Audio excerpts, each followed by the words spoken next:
And the many of the people that follow who follow with you, who have no idea how an electric collar works, but will follow you and use one, we're both in the same boat there, aren't we? No. No, we are not. I know exactly how it works. No, but somebody who comes to see you will not. Do you understand? I mean, I don't know how it works on the muscles and how it triggers the fight-flight system and releases the chemicals, and I don't know enough about that. But I know people who do, and I know it's very complicated. It's not complicated. And it like the majority of people that are signing those petitions are people like you that have a very good heart and very good place and trying to do the best for the dogs. And hats off to that. But you don't have the knowledge to have a say. You should not be signing a petition to ban electric collars when you have no knowledge about it. But I have the knowledge I have is relevant. Okay, you just said that you don't, and now the knowledge that you have is relevant. So you're contradicting yourself in less than 30 seconds. I can't. I mean, you will do what you do. You will do what you want to do, won't you? I mean, that nothing will stop you because you have your skills, you have your knowledge. You will do. But that's not the truth. You, and when I'm saying you, it's not you directly, but your ideology, your tribe. If shock collars were so good, why don't we put them on tigers? Why? Why would you put it on tigers? Why don't you put it on a tiger to get a tiger to behave? Where did you go right now? Like so you're giving up. You cannot answer why should you not let me use. And now we are going to tigers.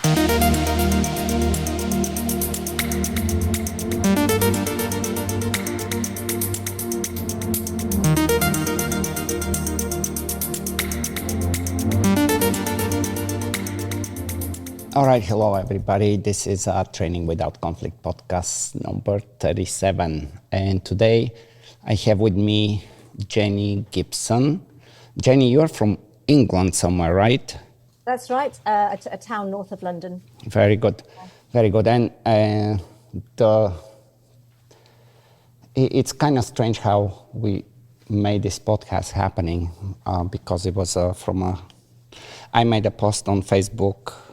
It was that funny post about my dog teaching the command leave it, and actually not really teaching it, just having fun with it and making a little hint, like a joke towards Zach George, who everybody knows. And Jenny made a comment, and I invited her to come to the podcast, which is very cool because I don't get the opportunity to talk too often with people that are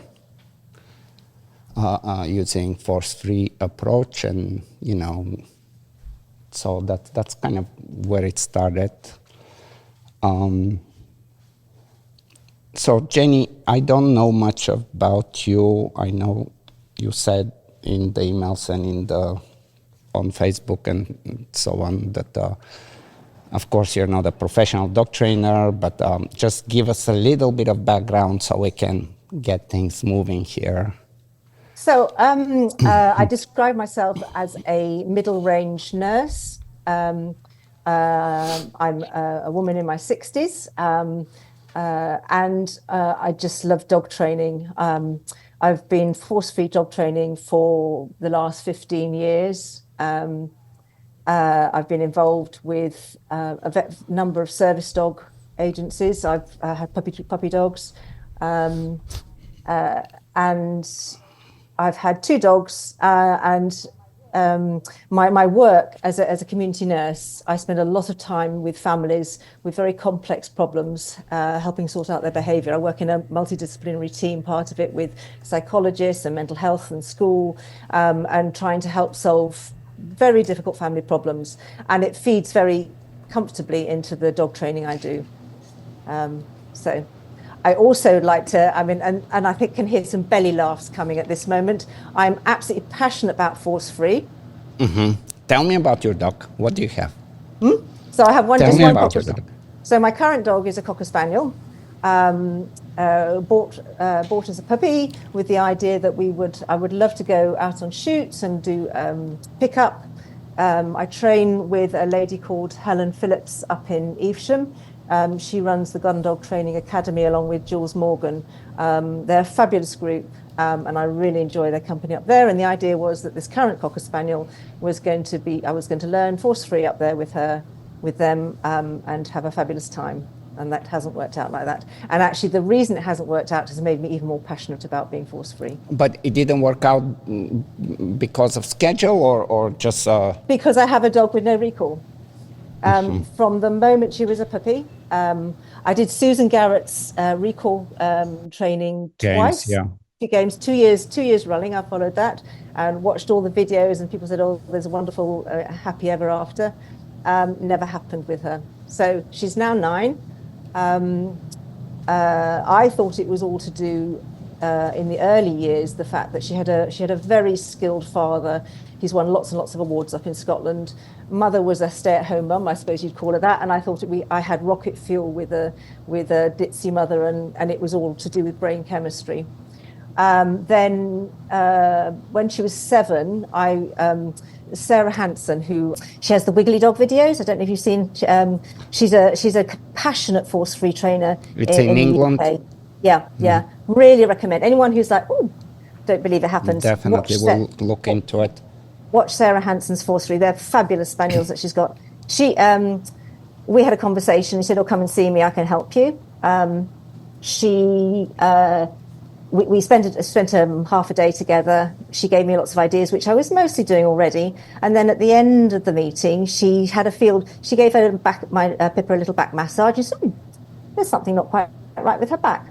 She had a tiny bit of muscle wastage. That was all, and a little bit of massage. She had a bit of spasm. So I begrudgingly went to the vet, who she had the vet said, "Well, we can give you some painkillers." And I'm thinking, well, I don't think she's in pain. Right. So eventually they said, "Well, we'll have an X-ray." Had an X-ray, something not quite right. Went for a CT scan. They said, "Put her on complete rest. It's possible that soon she's going to be paralysed." And it turned out that she actually had a collapse in one of the discs in her spine.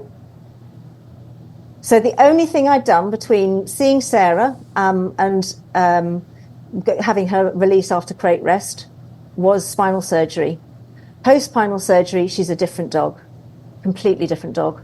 In terms of she comes to me. She would never come to me. She would never be near me. If I let her off in a recall field, I would have to have a long line on her in a recall field because she wouldn't let me near her. And I've done all the recall stuff that Susan suggested. She just didn't want to be near me. And all I can conclude is that she actually was in pain all her life, and that running reduced the pain. She had the surgery to stop that. I mean, she's still got some learnt behaviour. It's not great. She never will be a dog that can run free. But I have a dog with recall now. And there were times when I... Just so I get that right, because it's kind of interesting story. You believe that the problem that you had with the recall was due to the health problem with the spine and some kind of association that the dog was making. So I think I don't know. I mean, I'm sure some of your listeners have spinal problems. It's absolutely for sure. It's actually quite common stuff. Yeah. And when it comes, you can't do much about it. It's just there all the time. When she was in the litter, I mean, I'm looking back when we went to see her in the litter with the rest of the pups. She always kept herself away. She was never part of the group. When we brought her home, she didn't really want rough play, and we just thought, oh, she's just one of these dogs. Mm-hmm. But actually, I think probably when she ran, she put herself in such high arousal that she didn't feel the pain. So she didn't want to come in. I'm very lucky to have a field where she can run free, just a small field. It's flooded at the moment. There's ice on it sometimes. Even when there's ice on it and she's shaking, she does not want to come home because I think she realises that her choice to be able to run free is gone. But now she's had the surgery, She comes back. Yep, I'll come back. I'll come home. I am puzzled. Like I didn't mean to jump straight into this question, but it's a very interesting and I'm just trying to explain it to myself why she didn't want to come on in first place, and what changed in surgery that she now decided to come. It is this. So the way I explain it is, so while she didn't want, we all want choice in our life. And while she was running free, she had the choice to run free. She knew that once she came back to me, that was the end of her ability to run in really high state arousal. Correct. Because she was on the lead, and she would. Her father, I know, had a huge ability to bring himself down very quickly. That was one of his strengths, and so she can bring herself right down. But once she's on the lead, that was it. She'd lost that ability. The only way I can explain it is, I don't know if anybody's got friends who have depression, and you tell them a joke that's really not very funny, and they laugh in quite hysterical. Or sometimes, it's almost embarrassing the amount of laughter that they give. And I think I see her running like that, in that if you're very low, you need a trigger to make you laugh. But once you are laughing, it's like, this is so good, I must keep on with it. I don't know if that makes sense. I'm trying very hard. I mean, I understand, I am, to pretty decent level, understand how depression and even psychotropic medications and different types of therapies, including psychedelics and so on, but it's just probably the wrong example. Typically, it's a very interesting case, and it's your dog, and normally, like what you're saying, it just, I cannot make sense. I cannot put it two and two together for some reason. Like, she is running. That means, which is not uncommon. Many dogs that have spinal injuries, they have problems with certain angles and going up and so on and so on. Again, it depending what vertebrate and what exactly the condition is. But the fact that she is running, it means that she's capable of even running, forget walking towards you when you call her, but even running to you if she wanted to. But you're saying that she didn't want to because somehow there is a connection between the injury that... So I think structurally, I think her body worked. And spaniels are not good at managing their arousal status anyway, are they? I mean, they can. They do say that a lot of spaniels are short of a bit of serotonin, and so naturally they do push themselves up. And I think it's much more of an emotional thing that she did. So she discovered that if she pushed herself beyond an arousal state where she didn't really feel anything, that was good. Just as an addict will go and find themselves a bit of LSD or So you wouldn't call that just I just don't want to come, I have better things to do. You're finding other reason why she didn't want to come. To me, from what I'm hearing is I picture a happy dog running out and about, having good times, and somebody calls it and they say, not right now, Mom, I'm having a good time. So her running was never like that. So her running was never like that. I mean, I've got videos of her. She would run and scream. She would scream at the top of her voice in full circle. She couldn't get her nose down to, I had to take her on a line to Helen's to do any, my brain's gone. What do you call it when spaniels go backwards and forwards? Yeah, I wouldn't. The beating dogs. Anyway, the spaniel puts its nose down, stays within a certain range. It goes backwards. Yeah, it's like a just tracking, casting. Yeah, but it's got a word and I can't remember. Anyway, so she couldn't get her nose down to do that. She was so over aroused. She was so it wasn't that lovely gentle gallop rallop. It was running and screaming at the top of her voice. She would find a flapping plastic bag in the bushes and she'd bark at it. She'd find anything to react to. So you would say that she actually was doing it out of extreme frustration and really not enjoying it? Is that kind of? No, I think I wouldn't say it was, I think it was she'd just push herself to a high, like teenagers. Well, I guess what I'm asking is, was she having a blast? Like, was that like the highlight of the day? And she just loses her mind and goes totally out of control, running and screaming and barking, because I have Malinois and they do that every morning. Or was it somehow in a very negative state of mind that it's like, let's say if that was a person, it's kind of angry and running and cussing and, just mad at the world, or where would you put it in the two? ADHD couldn't. I mean, I had when I walked. So it takes about 10 minutes to walk to the nearest recall place. And you know how you can get swivels on leads have swivels on them. I would put 3 swivels on a lead, and by 5 minutes time, she had spun herself round. I mean, I only remember it now, and it just was her. She couldn't walk in a straight line. She would be spinning herself. And I put it down to her biochemistry that, she couldn't self-regulate. But actually she was probably in pain. And on a lead, you don't have that ability to choose how you move. True. Yeah, because that I understand when you are, it's kind of like a fish on a hook. I want to get out, right? So it's yeah.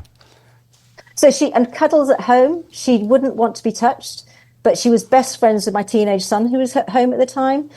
He was the complete, the typical teenage son, couch potato, on his PlayStation or whatever most of the time. She loved him because she could climb up onto his lap, and he really wasn't interested in her, but he could be close to her.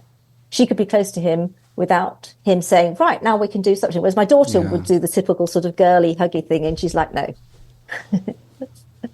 I am like, in my very, very early days, I had a Cocker Spaniel that had what was called at the time the rage syndrome. And it was the first case that I had to pretty much go back to school and study what the hell is going on and why this is happening, because it had no sense. It was so crazy, but that was my very first experience with the breed. So, like, when you are at home it's a female, right? Yeah. What's her name? Pippa. Pepper. So Pippa. Yeah. Pepper. So when you're with her at home and you are in the kitchen or the living room and you call her, she comes or no? Before the surgery? Before the surgery, it has to have really high value for her to come close. It's always had to be really high value for her to want to be near us. And you can take that quite as it's quite insulting, really, isn't it? Your dog doesn't want to come near you. Susan Garrett's games are all about, you getting the dog ready and holding them close and, getting them excited. And she just never got them. I mean, I was really pleased I did the course because I think, she's got some really good skills following it. But what about the other commands like sit and down, things like that? How? At a distance, she had a beautiful stop, a beautiful down. But I think, anyone who's had constant back pain, life is hard work. And I think, we didn't realize how much when we're asking her to do things, what else was going on in her head. So, but what I'm thinking is like when you have the motivation to do something, you can go through a lot of difficulties and accomplish it. Absolutely. Yeah. So I have seen dogs that are not one eye blind, but like they're completely blind. They're 16 years old. They're crippled from arthritis. Like just you just admire the animal still alive and has a life inside. It's not just alive, but it has a good spirits about it. Clearly in all sorts of different discomfort just from old age. But they have the motivation to keep going and to do and to interact. And you call them and they run. In their mind, they're running. And somehow, like I would love to see something about the Pippa, like, because it just, to me, with all my training experience, it's very difficult to understand or to put the not wanting to come to you, that it's because of the... Remember, what the dogs you're talking about, they were born healthy, they were born happy, they had a lot of history of running and hugs and all the rest of it. Whereas Pippa, from the very moment she was born, would have had a history of, when people touch me, it hurts. Only a little bit, I think she's rarely snarly, but there was a pain there, and actually I'd rather avoid it. She's very an avoidant dog. Yeah. So, you think, there's a lot of history. Most dogs, when they get old and arthritis, they're remembering a lot of what went on to the past. Whereas for her, it's never been like that. And I just think if I put an electric collar on her, I can't I've never been able to put my hand over her head, even as a puppy. She's, and I wonder, I do a lot of Gundred retrieve work. I also wonder if you're carrying a dummy in your mouth, whether that, causes a bit of back pain. There's a whole lot of things that, one thing affects the other. Let me try to put it somehow. I'll try one more time. Okay, yeah. If we have a dog that can sit and can down and can run madly around, I promise you that there is no reason why that dog will not be able to come to me. And I'm not talking shock collars, I'm not talking prong collars and long lines. It can be done in so many ways. And I am, like, it goes against 4 years of professional dog training in my head, that a dog that can run and enjoy and go so madly crazy about running and can do some obedience, that we cannot make him come because of discomfort, because it's not trusting to be touched. So it's a trust thing. It's a trust. I don't trust you. Right. Well, she trusted my son implicitly because she knew there was a strong history that he would be on his PlayStation, curled up on the sofa, and that, she wouldn't be touched. Right. It is trust. Whereas, if when you have a bit of back pain and you carry a bag and you think, oh, I mustn't do that again, or, you do something, oh, better not do that again. There are lots of ways that it comes at you. Right. So I tell you what, like, I have really seriously damaged shoulder. I have a bad knee. I'm as old as you are. And I've been training protection dogs for pretty much all of my life. That means dogs of any weight, any breed, coming 100 kilometers an hour at me, swinging me and jerking me around. But I know that I will continue to do that until I am able. Even though every time I get an impact, I go, ugh. Yeah. Yeah. So there is a motivation that overrides almost anything, depending what the motivation is. And somehow, in my opinion, you were not able to create the motivation to convince her that there is a really good reason to come to you. Because I didn't know that she was that it was her back pain. I didn't. I don't know. I mean, we don't know what's going on in our dogs. I can touch her. I don't know if she's in pain when I touch her. I think I've looked in my nursing career when I would be looking after somebody who's in pain. Somebody else moving you is very different from moving yourself. Okay, I mean, we can leave that one. It's just very interesting one again. Yeah. And I think they say a huge number of animals that don't do what we want them to do. Often there is a pain issue. So there is, okay, we have to stay a little longer on this, I guess. I'm sorry. No, I mean, that's what the podcasts are about. So we talk about it. So when there are two, like we can put them into different categories, the different kind of pain that actually you can have quite intense level of pain, discomfort. Ongoing. But it's not restricting you from performing something. So I will give you an example. For example, if I have to do this motion with my other arm, that's gonna hurt.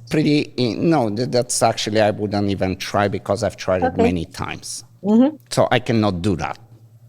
But it's your choice. You're choosing whether you want to do it or not. No, it's the pain is... No, what I'm saying, you choose whether you are in control of that. Correct, to do or not, right? Yeah. Right. Now,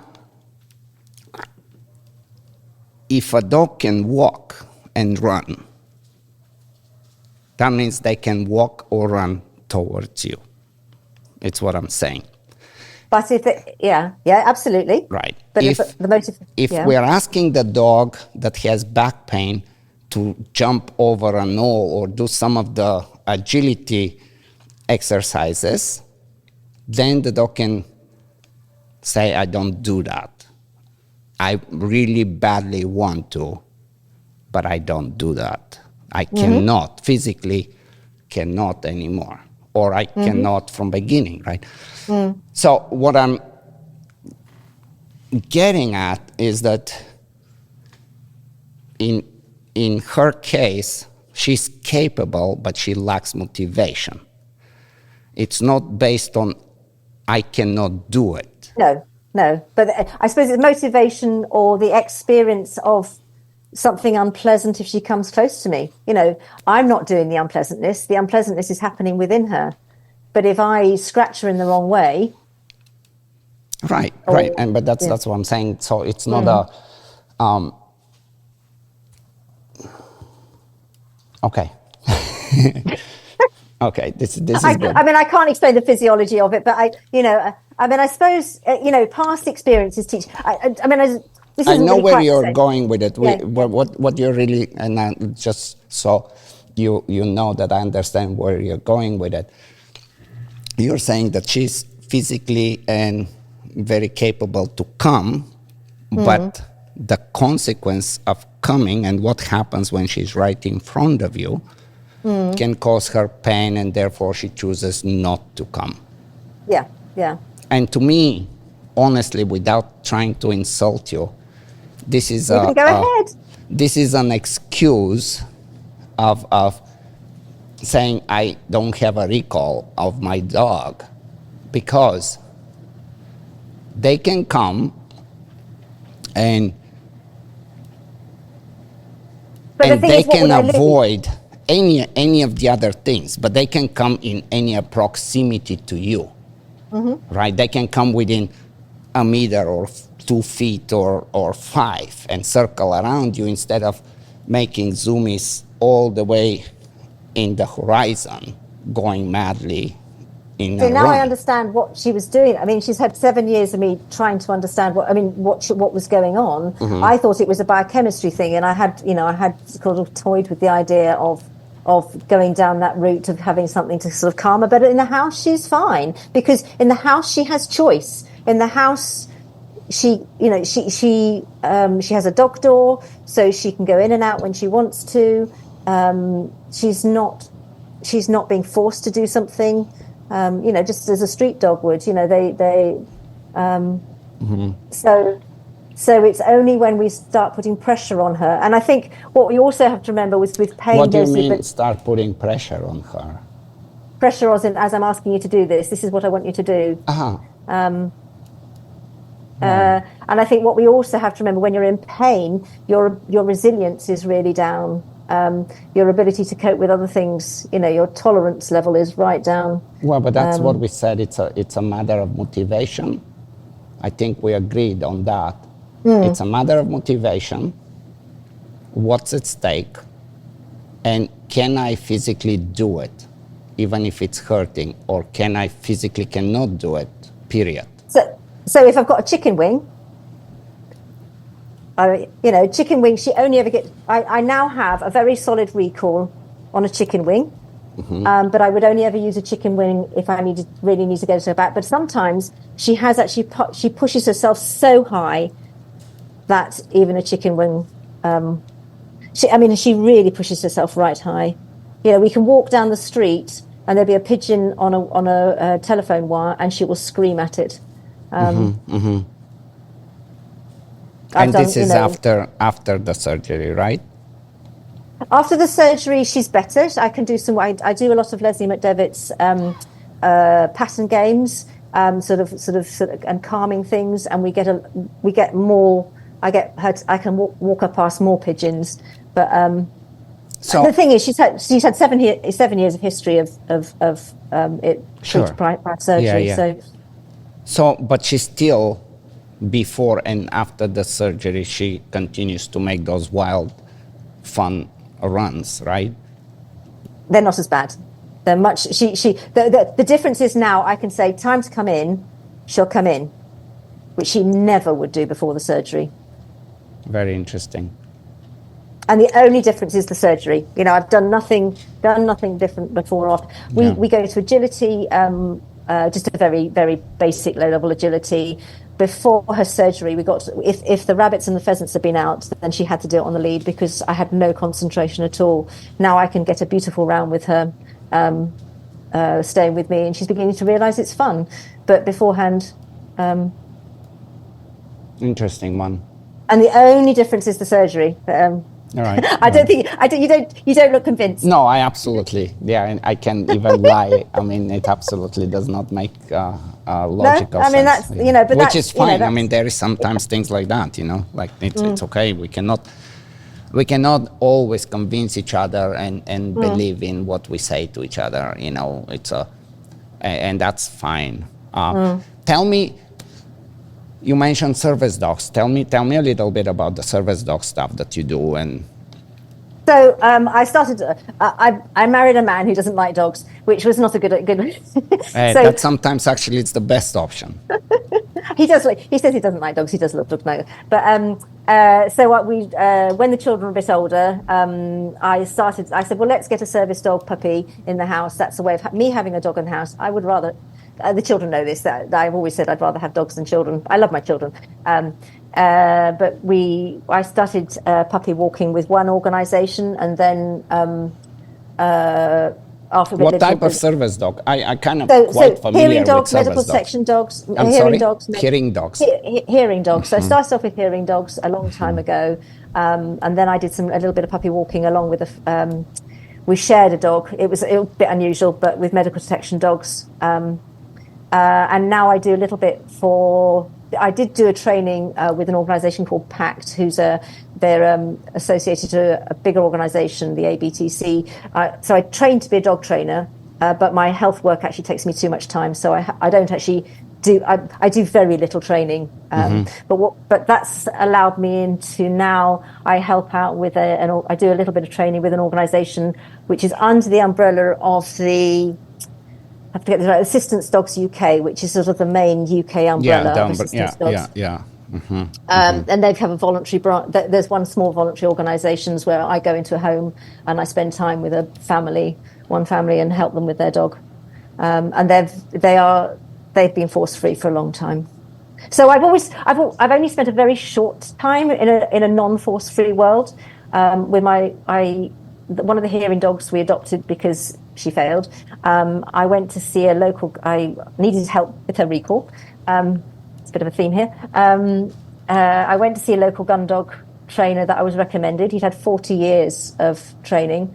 And the third time I took this dog to the training ground, my dog hid at the back of the car and I just thought, for me as a nurse, it just this didn't feel right at all. He was a traditional trainer. I'm going to interrupt here, because anytime a dog hides behind the car, it doesn't matter what kind of training it is. It's a bad sign, right? I mean, there is no. Yeah. Well, I mean, I was naive at the time, and I've been told. And what shocked me actually was he said, "Well, let's go into the rabbit pen." And he'd been training for 40 years. This guy. We sat in the rabbit pen, and she just sat in the corner. And he said, "Oh, don't know why she's not chasing the rabbits." I think she's shit scared. I thought, yeah. Anyway, so that was I thought I need to find. And then someone was able to put me in touch with Helen Phillips up in Evesham. So, and that suited my style of how I viewed life. Do you have competitions, like the hunting competition, like in the States? It's a they do. Big thing, I mean, right? Yeah. And I mean, I don't know typically, much the about reason it. I'm asking about are there competitions is because there is something super special about competition, because that's where all the talk stops, and you either can perform or cannot. And if you cannot, you can have endless excuses why today and why the next year, the same day, things did not happen for you. But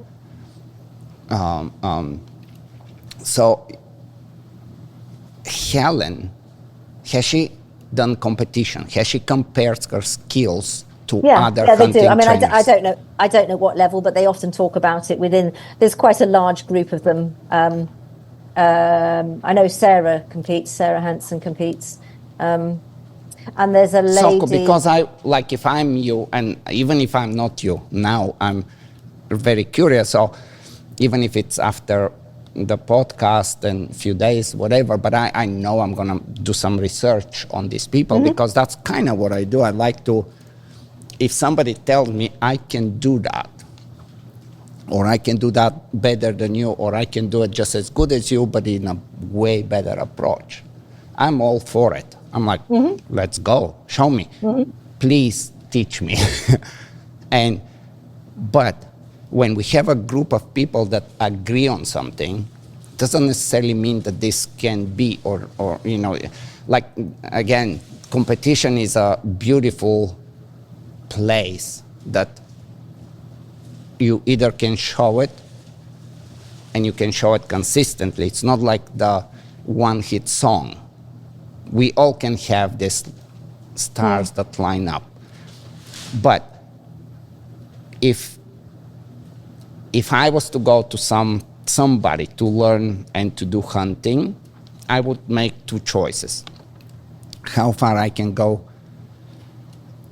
as what would be acceptable levels of balanced or some aversive training, if that's what they do. Because, like as you said, there is, or there should be, a place, and that place may vary for person to person, but everybody has a place where they say, this is, no, I don't do that. And then you have the other side, where it's the kind of like more of your group of the force-free style of training, that we can play around with the idea of hunting, but we are very tolerant if it doesn't really work today the way we want to. And so who's that for? Is that for the dog's welfare, or is it for the handler's ego? yeah, so again, that we can definitely go there, but before we get there, there is the claim that force-free can do as good or better. So that's kind of where I want to stay for a moment. Okay. And that's why I'm bringing competition, and that's why I'm asking of Helen's credential accomplishments, because So can I just say, of course. William Storr, I've quoted this, I'm sure you've read it. So William Storr recently wrote a book called The Status Game. I really recommend anybody who's interested reads it. He's basically looked at the research of the human narrative from years and years ago. Basically, if you look at all our human drive, we are driven to stay in our social groups. We need status, and we're petrified of humiliation. Yeah. And whichever tribe we choose, we try to make sure that we have a decent status within that tribe. We want to push ourselves up a bit. We don't want to be too high. We'd like to be high, but then it becomes a bit toxic. We are petrified of humiliation, and we choose the rules of the tribe that we want to associate with as to what gives us status. And it's really interesting, actually, because when you look at the sort of the banter that goes on in force-free side, and I've come over to have a look at what's going on in the more traditional side, because I like to get a picture of what's going on in the world. Good. And what I see is, and what I think, what you could say is that the desire for status and the fear of humiliation is clear within all the discussions. Within the discussions, I think you could divide people into two groups. Are you more fearful? Now, this is not about whether your dog doesn't do what you ask, but people see that your dog doesn't do what you ask. Are you more fearful about people seeing your dog not do what you ask? Or are you more fearful of people seeing you do something that causes harm or fear to the dog? And I think whichever of those is the more powerful driver within your tribe, you're going to choose that. So if you go to the force-free groups and you look at someone coming in and said, oh, you could do this, you could put a shock collar on and the dog will come back straight away. The feedback is that significantly affects the welfare of that dog. We won't discuss that here. You go over onto the more traditional training and someone comes up with an idea about how get a retrieve or whatever using I'm going to use the word R+, but just because the way I see it, I feel I train in a way that doesn't knowingly use pain or fear, or aversives. It's not whether it doesn't happen; it's knowingly uses it. And the feedback you see within a nutrition, that's not going to work. Your dog will just blow you off. That's the type. And I think if you ask people which tribe do they choose, you will find that one of those things will be more powerful in their thinking. Would you say? It's a very interesting one. I think it's too simplified, and it's driving a specific point across the audience, that person in that book. I mean, it's everything you're saying. He doesn't talk about dog training, but specifically he talks about. Correct. Yeah, he talks. So he doesn't talk about. That's my interpretation of what he's saying. For example, he talks about an island somewhere where to have the biggest yam gave you the highest status. So yam growing was, everybody did it. There were people stole yams. They damaged each other's yams. What do you, the tribe that you associate with, what is your measure of what is good? What makes you much more acceptable within that group? I just like to say, actually, it really struck me, the video that you showed originally that I commented on, I think that was it was a lovely interaction between you all, wasn't it? It felt very relaxed. Everyone was happy. And I think a lot of people might look on that and actually see that as something that maybe they don't have, that friendship and that warmth. And I think if you compare that with someone, a politician walking up a set of stairs with a bit of toilet paper stuck to their shoe, they have such a high status, and they have such a way with other people that nobody has the confidence to say, you got some toilet paper stuck to your shoe. Right. Whereas, right. If you compare it with the warmth and the enjoyment, people search for different status. Yeah, so I tell you what, like, and I don't subscribe to tribes. Like we do naturally. It's totally what's the word? We have no control of it. That's the way. Yeah. They may not be defined tribes, but we choose to be around people who support the same. Correct. We are social animals, and we're tribal. We're social animals, yes, It's in the DNA. Yeah, that's for sure. Yeah, absolutely, yeah. So they can move around. But so the dog that you're talking about in that video, she walks all over me every day. The one that you gave the sausage to. Of course. Yeah. She knows that she has my number and she can get away with whatever the hell she wants to. Any moment of the day. She knows that in the house she can check and scan all the counters. She can pick up, she has a thing about picking the hand towels like around the kitchen and hide them. And I can stop her. I have no problem stopping her. It can be super easy to do. But it's okay not to. Yeah. It's not there is nothing, she's not in danger. It's just a hand towel that she rips apart, that we have hundreds of them. And she's having a blast trying to sneak away and do things. And I'm totally fine with that. Now, having said that, there is times and places where I can say that's off limit. And she will push the boundary. She's like, what do you mean that's off limit? I owe you. I can do whatever the hell I want because that's what I do every day since I'm born. And then we can have a little conversation. And then she's like, okay, I will give it up.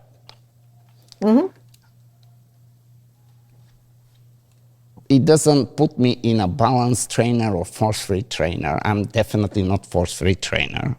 If you can put me somewhere, it will be more of a balance trainer. But there is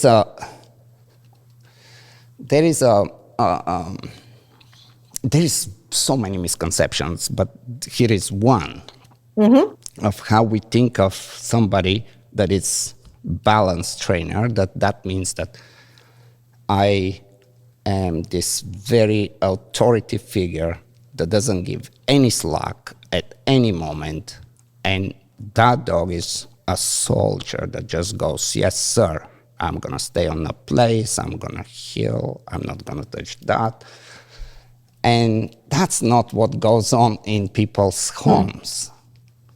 There is, like good dog training is about allowing the most freedom that you can allow with having some borders and limits.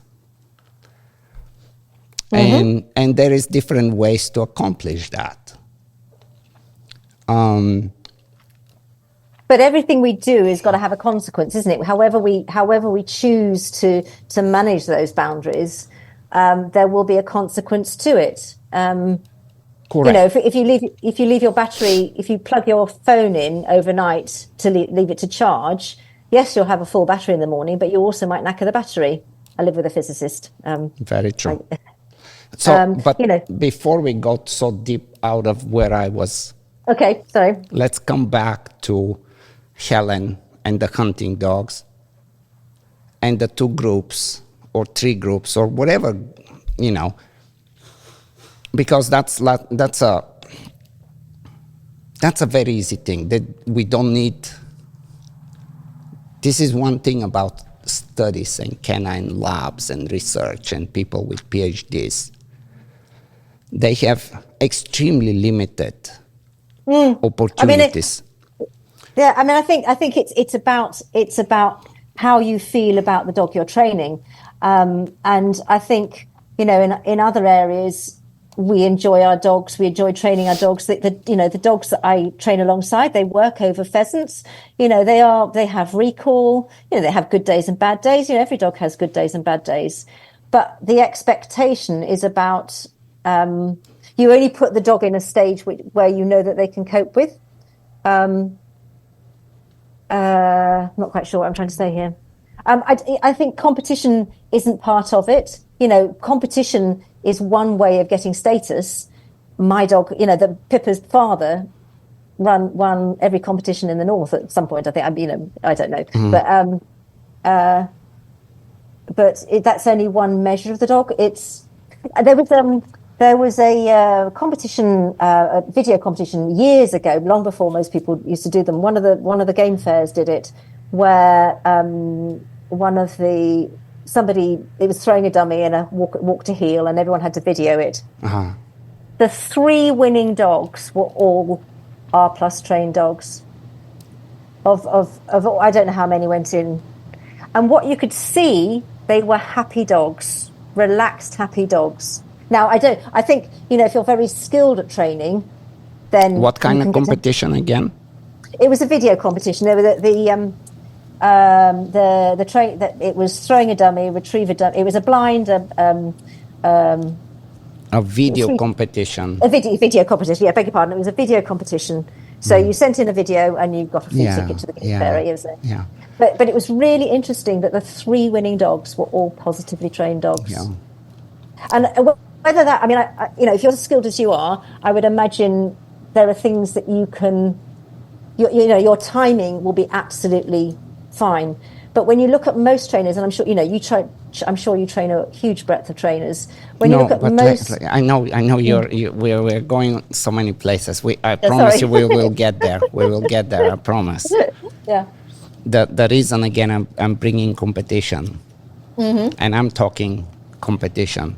You, me, Helen, and Joe, and Kelly, and everybody train every day, or as long as they want to, in every way they can. Every system they subscribe to and they believe to. And then they test themselves and see which one has the best result. Now, the best result in competition does not mean a dog that it's a slave, that it's afraid of its shadow, and it's just performing things out of pure fear.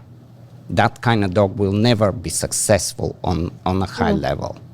You need, in competition, you need a dog that wants to do it, that understands what they do, and are consistent of doing it within rules that everybody plays with.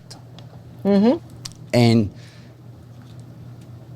the person that wins, it's not necessary. Of course, there is some status that's granted, but besides that, that kind of person will grab the interest of everybody. It's like, what are you doing different than me? That you're successful, and your dog is clearly having a blast, and you're beating everybody every year. That, when you have a competition and it's done on a video, we can agree that that's not a competition. Okay, no, fair enough. I mean, that just, Right. Yeah, that's, yeah. So, when we're talking about there is, again, and not that I don't know Helen, I don't want to put somebody on a spot just because we're having a conversation, but let's say you go to somebody that does all force-free training and you're doing something, some kind of sport, some kind of activity that it's very popular, and you may not want to compare yourself to anybody. You may not want to compare your skills to everybody. You may be totally okay with saying, well, yeah, it's not as good as that other trainer that they do, but they are using some horrible things, and I will never do that to my dog. And that's okay.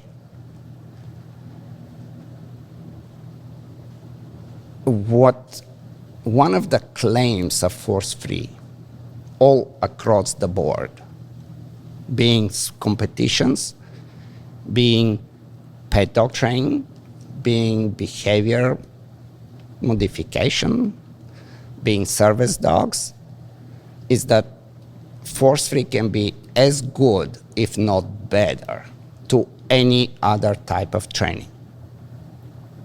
I mean, it depends what you're measuring, isn't it? You know, it depends. Well, we are measuring, we're comparing. Mm-hmm. Right, that's what we're doing. We're comparing. So if I'm looking at a service dog, I'm looking at a dog that's relaxed and happy and that is able to cope with the stresses of what's going on, is not reacting to things, has got all the behaviours, in that you would expect. And that, I know you can train those there are lots of different ways of training them, but you know that if you're doing it force-free, that you're allowing the confidence of that dog to be maintained. Whereas most people, when they start using aversives, are not going to be using them well. Lost my. I'm leaping around. I think her name's Laura Donaldson. She's got a lovely picture of an orchid and a dandelion. Have you seen that? Who? And I think her name Laura Donaldson. She does a lot about trauma in dogs. Some dogs are like dandelions. In fact, some, humans like dandelions. You can trample on them. Sure. The field can be whatever. The dandelion will always come up. And those dogs are incredibly resilient, and those humans are incredibly resilient. They can take whatever comes and they will get through. Some dogs and some humans are like orchids. You have to nurture them and make sure you know what you're doing with them and really make sure they're in the right environment for them to grow. And I think when you look at the dandelions, whatever you do to them, they'll get through. Mm-hmm. Yeah. So, again, I wouldn't. I would never argue that there is no place for force-free training. At least for the moment, my argument and the conversation I want to have is that claim that force-free can be as good or better, but it hasn't happened in competition. And I'm talking in dog competition, not so there is. Do you think partly that's that there's not enough people? Hold on. There is. I will tell you what I think. Yeah. There is few dog competitions that are very easy to control. Agility is one of them. Flyball, dancing. There is competitions that you like, to put it very kind of in a good analogy. It's like if you have a piece of food, you can control the dog and you can give him exactly how much you want, and you can give it exactly when you want to. Mm-hmm. But if you start tugging with a dog and you make him a little frustrated and a little angry, mm-hmm. and you let them win, they have to, there is some agreement that needs to be made. And the way you will approach one game versus how you would approach something with the food can be, it you will not be able to do the same things. So in certain dog sports, the dog has the opportunity to make choices of there is a really big prize and that brings a lot of fun, and there is the handler or the trainer or the owner or the guardian, whatever name you want, that can not match that big prize. So when you put it like this, there is a certain type of training, and I'm not saying if you can do it force free. I've done it force free. But force free has like for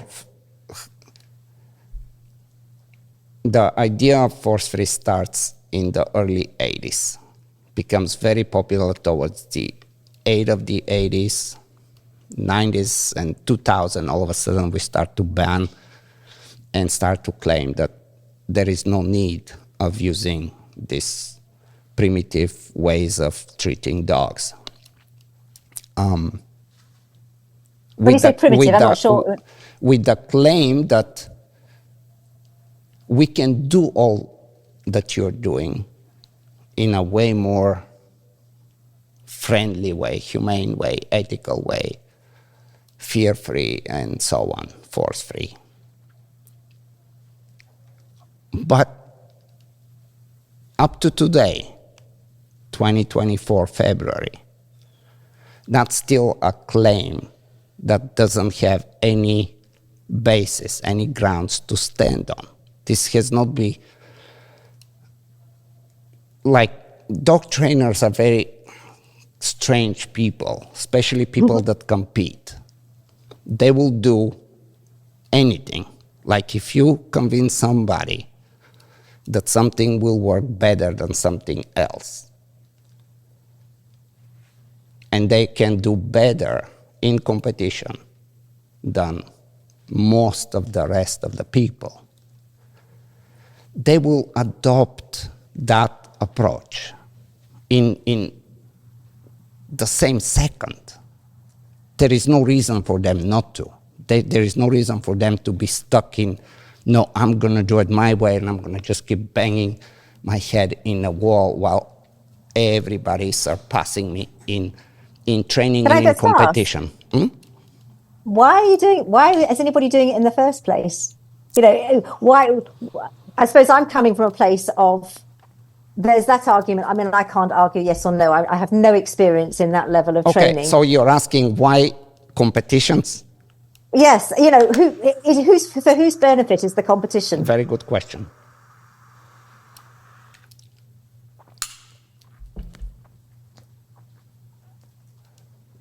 So before I answer that one, because I love to answer that one, I want to keep you in what I was talking about. Okay, I'm listening. Right? When you have a claim and you cannot back it up, then no matter how much you put on paper, no matter how many PhDs you have, if you cannot show me that you can do it, then we can agree that that's only words. I don't know. I mean, I have no experience at that level of training, so yeah, no. But I'm saying, I don't even have a specific. And I would like to know why anybody's doing it in the first place. You know, are people putting their ego above their dog's welfare, however way they're training? You know, that's what I would question. So, but yes, I'll give you my take on that because it's a good one. But if you claim that you can do better than this group, but you never do it, can we agree that you're only just talking? I have no idea about competitions. All I can say within the service dog, I don't like to call the word industry because that But it's sounds not like, about. It's a simple question, like a really so simple question. it I'm claiming that I can paint a house better than you. I'm sure you could. I can't paint. But you've never seen me paint a house better than you. I'm just telling you that over and over again for 20 years that I can do it better than you. And I would. But I have never proven it to you. It doesn't worry me. I suppose it doesn't. Does it bother me that you can paint a house? So you would, if you want. Okay, let's make it something more important. Okay. I don't want to dance around it. Like there's a good way to answer it. Mm-hmm. If you are going to a doctor or a dentist, and they tell you, I can do this better than anybody, that procedure. I'd worry that they were trying to tell me that. But they're saying there is a modern way, there is a much better way than what people do today. And it's pain-free, fear-free, it works. There is many study behind it. Mm-hmm. But you haven't seen it work for 20 years. And it's not something that you take lightly. It's something that it's important. Let's say it's a matter of curing a cancer or not. Mm-hmm.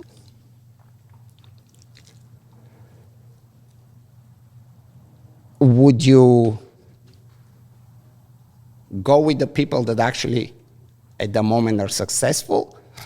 Or would you pick that doctor that is claiming this for 20 years, but he has not done it?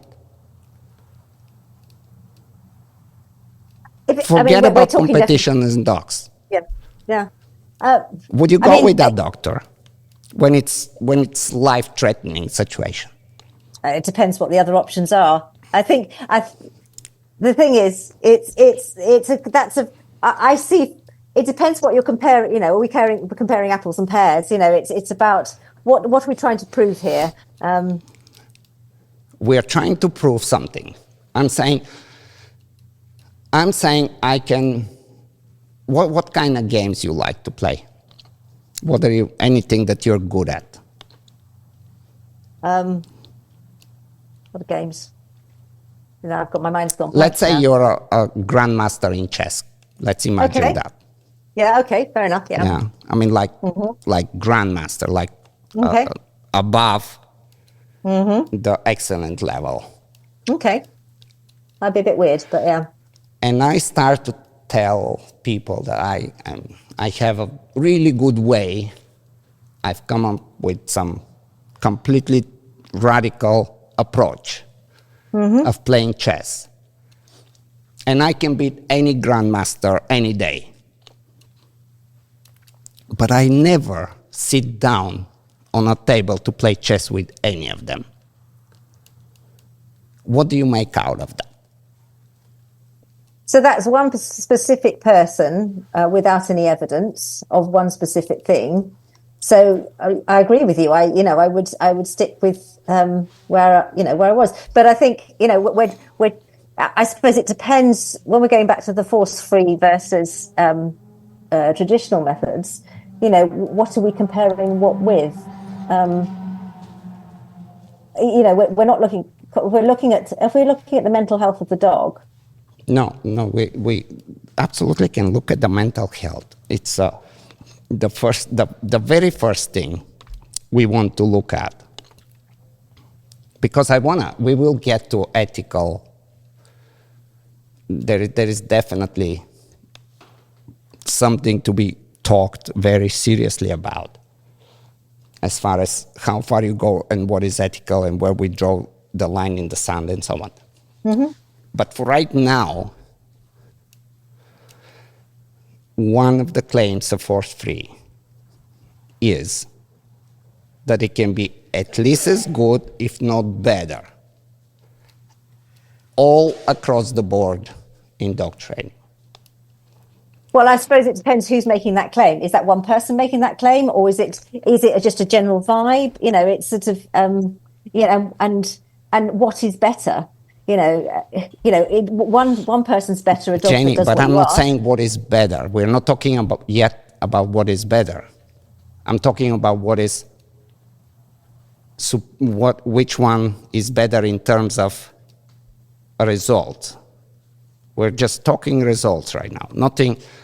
We're not talking about ethics, morals, nothing else. We're just talking purely results. And the force-free community, as a group, the whole group has. I mean, there's a wide spectrum in that group. So I suppose it's like, it's very easy, isn't it, to say that another group is saying that when actually we're all very different within it. I think, when it's very easy to say someone who's not part of your tribe. I use the word tribe very, very. I want to use another word really. It's. I don't. No, I'm trying to say. It's like it's a competition. Mine is better than yours. And actually, we're not looking at what's the best for the welfare of the dog. Right now, we are not. We're just talking about which approach can be better. So I would always look at the welfare of the dog first before what is best for the dog. I would never go into a home with a family and say, right, you've got to do this way or that way. I say, look, what's going on for this child? What's the best way that we can make progress? And that's great. I mean, that's how it should be. And I think but we can get to that point, but you still are avoiding what I'm trying to ask you. I don't know enough about. I can't. That's why I'm talking about a chess. I'm talking about hospitals. I'm trying to give you many examples when somebody is claiming that they're really good at something. But they can never prove it. Well, I mean, it's a very simple question that I have. I watch Sarah Hansen training her dogs, and I'm like, wow, Okay, but you're going back to Sarah and to Helen and whatever. I'm talking about absolutely. Don't imagine dogs. Don't imagine anything. Just somebody is making a claim about anything. I can do it better than you, using my approach, using my technique, using my whatever. And they talk about it for a very long time, but they never have done it. But I mean, it's absolutely. I mean, if somebody's never actually done it, then but it depends what you're asking. Have they done? I think the answer is super simple, extremely simple, and you somehow so fighting within yourself, even though you know the answer it's just as clear as possible. I would never use aversives on. I have a dog. But that's not what I'm asking you. I'm not asking you if you use aversives or not. I'm talking about something totally abstract, totally fictitious. Okay, well, something, I mean, if that's what you want me to get that answer, of course, if nobody's got experience at it, I'd go with someone who has got experience. But I would still want to know what was going on there. I'm not sure. I'm not quite sure which corner you're trying to put me in. Yeah, I'm not. Again, if somebody claims something that I can do this. Are you thinking about somebody specifically? No. I mean, no. I'm trying to put it as open as possible for you, so you can stop thinking about force-free and balance and electric collars. I'm trying to take you out of there. Okay. And asking you if somebody says, I can do this better than everybody. I'd need evidence. You I'd need evidence. That's it. That's where we are. Have we got there? So easy. So easy. But yes, so I would need evidence if someone said they could do something. But that. And everybody's full of hot air, aren't you? Our politicians are full of hot air and say that they're going to do this, that, and the other. Absolutely. So that's one of the problems with force-free is the moment there is evidence that can be demonstrated, that I can have a conversation as I'm having with you, with somebody really big. So you're talking about scientific written down evidence? No. The scientific written down evidence, specifically in the dog industry, is it's truly a fraud. But we don't want to go there right now. There's no point of that. I would love to have that conversation, and we can get to it later. Science changes all the time. Absolutely, yeah. At one point, the sun was going around the earth, right? That's what it was. That was science at that point. I don't know. Don't even. I know nothing about the planets. Okay. I can tell you about. Tell you about newborns and how newborns used to be. So in the 60s, the advice was to nurse newborns on their front because they settled better. Okay, right. In the 60s also, there was Marlboro commercials the nurses were giving to the patients. You can YouTube them. And it was a healthy thing to do. Oh, gosh, yeah. No, I mean, it's... That was science. Yeah. Right? Yeah. And, so and the I don't thing want is, you can only go... Science moves. That's the cool thing about science. No matter how much somebody's going to pull the rug and try to get it stuck at some place, they can do that for so long. Eventually, it's going to move on. Yeah. They can burn whatever, not Copernicus, whatever, but you cannot stop evolution. It's just, you cannot. But we need to leave science alone because of that, because it evolves just like everything else. Yeah. Okay. We're comparing two apples. Okay. And we said that we need evidence. And competition allows you to have evidence. Like you're a very good But that's only judo one fighter. measure. You're really good at judo. And you claim that you've learned from whatever school and you can beat everybody. And eventually... But are you happy? Are you happy? You may be good at judo, but are you happy? It's happiness that gives you a long life. Again, we have to pass that first. we have to come to this. We have to pass it so we can talk I know where you want to talk about, and I want to get there too, but we cannot get there before. Okay, I'm listening. So you have a black belt in judo. Somebody gave it to you, and you think that you're really good at it. And you compare yourself, you go to a competition, and you realize that you're not as good as you think you are. And you go back and you train more with the same school, with the same people.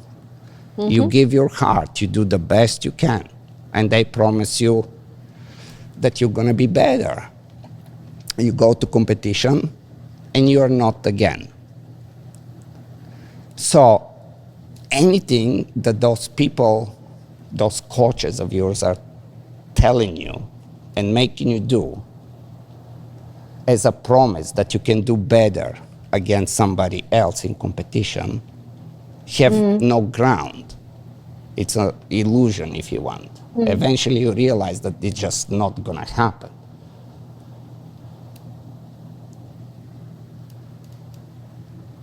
this is how the importance of competition is.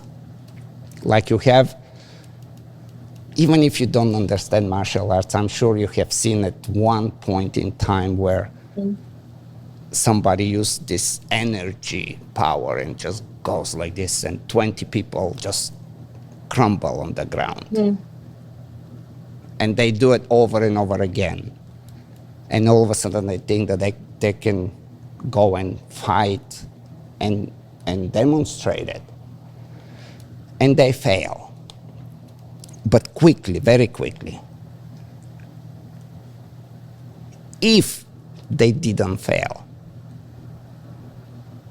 everybody that is fighting would be lined up at their door to learn that magical skill.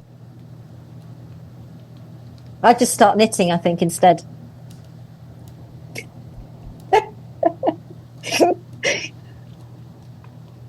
I think I wouldn't be motivated. Okay. So I think we cannot get anywhere here, right? I think because I mean your life is about competition, isn't it? And I am Absolutely not. Okay. Absolutely Well, not. but competition is part of your life, presumably. And competition is part of my life for that reason, because I want to measure myself. I want to know if my shit works against somebody else's. I want to know. Gives you status? No.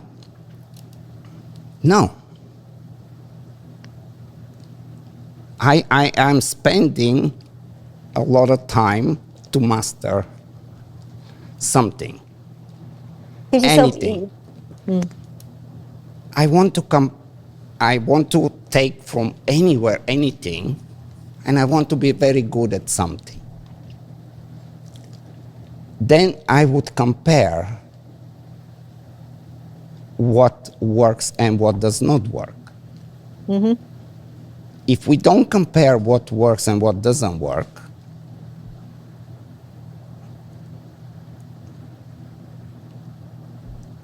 That's a very logical mind, isn't it? You know. it's very simple.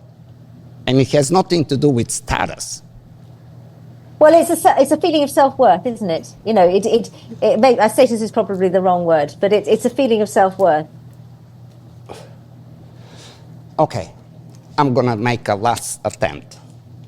And then we move on, because it's fun. This is fun. I hope you're having fun with this, because I am. Have you seen a video? Let's talk mathematics. Okay. So let's say I'm writing all these crazy formulas. I have like this huge blackboard, and I'm making... Your Einstein has got the, I have a whole different, just screw relativity and quantum physics. I just came up with a thing. Yeah, I'm very impressed. And I'm spending all of my life to prove that is it. And I'm telling you that I have that theory that I'm impressed. puts everything together.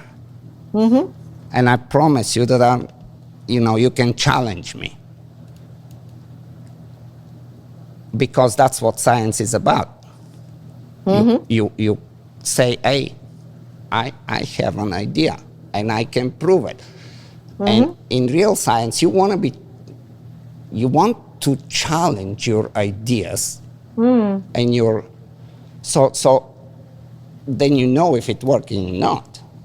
Yeah, absolutely. Yeah. But if I never let you challenge my idea and my theory, but I just can't stop talking about it, convincing people, but nobody ever gets to see it happening. How much respect as a scientist you will have towards me? Yeah, no. So you need to be challenged by your peers to be able to demonstrate the skills that you've got. Without the challenge, you could sit in your bedroom and And it has nothing to do with. Can you see that has nothing to do with status?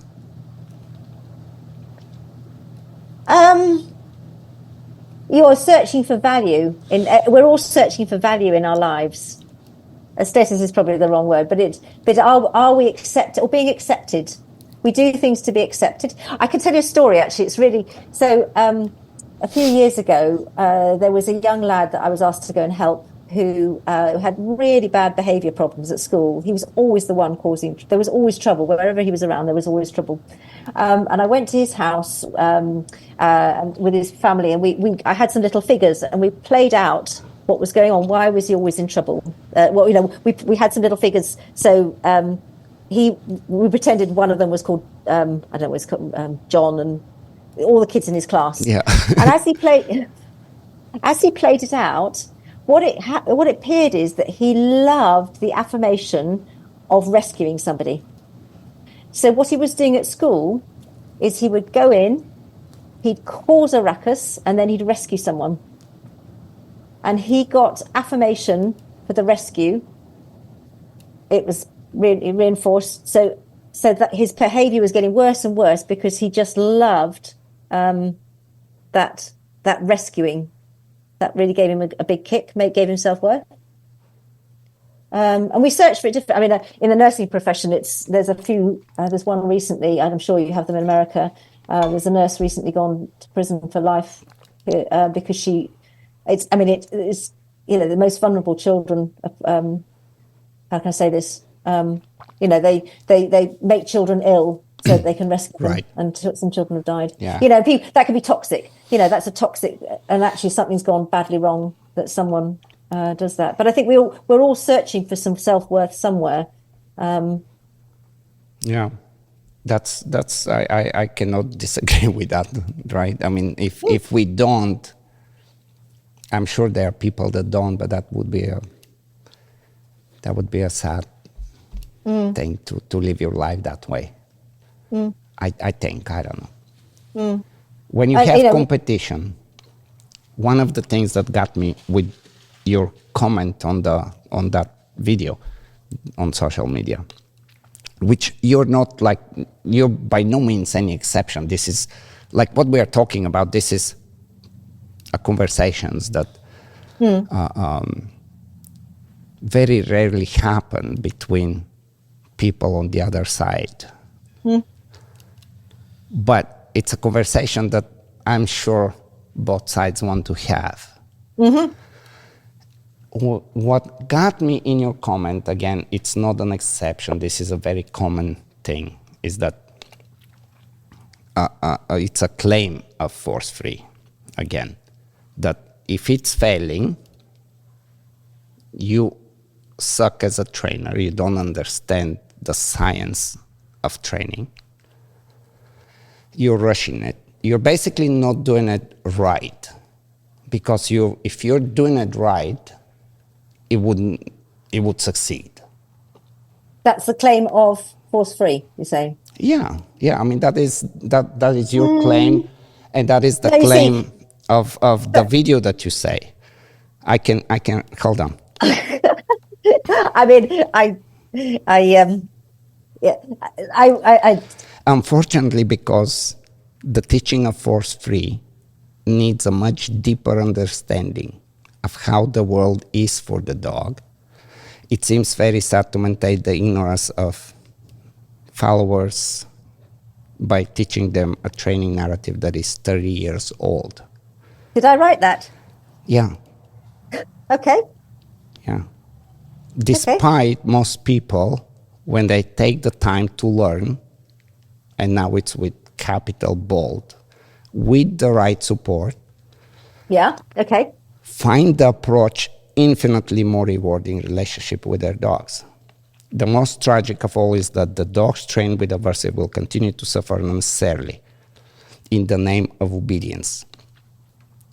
So there is something that I cannot disagree with, but even the video link that you put there still brings this few points. Force-free takes time.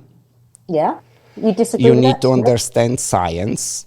You need to if you don't have the answer, you need to seek from your tribe somebody that has a better understanding. But ultimately, if you somehow master it, it will be better than anything else. That claim has not been, up to today, proven. How can it be measured? I mean, it's Competition, anecdotal. it's the only way. That's the only reasonable way. But what does competition show? It shows the dog will do what you ask when you want to ask it. It doesn't show whether how that dog's feeling about it. It doesn't show whether that dog is doing it because Yes, it wants it does. to really Of course it does. Of course it does.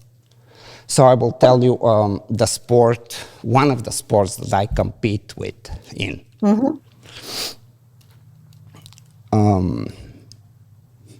You have tracking, you have obedience, you have protection. And the dog that wins, or the ideal dog, the goal, the objective of the competition is to show a dog that has very clear understanding of the behaviors they're asked to perform.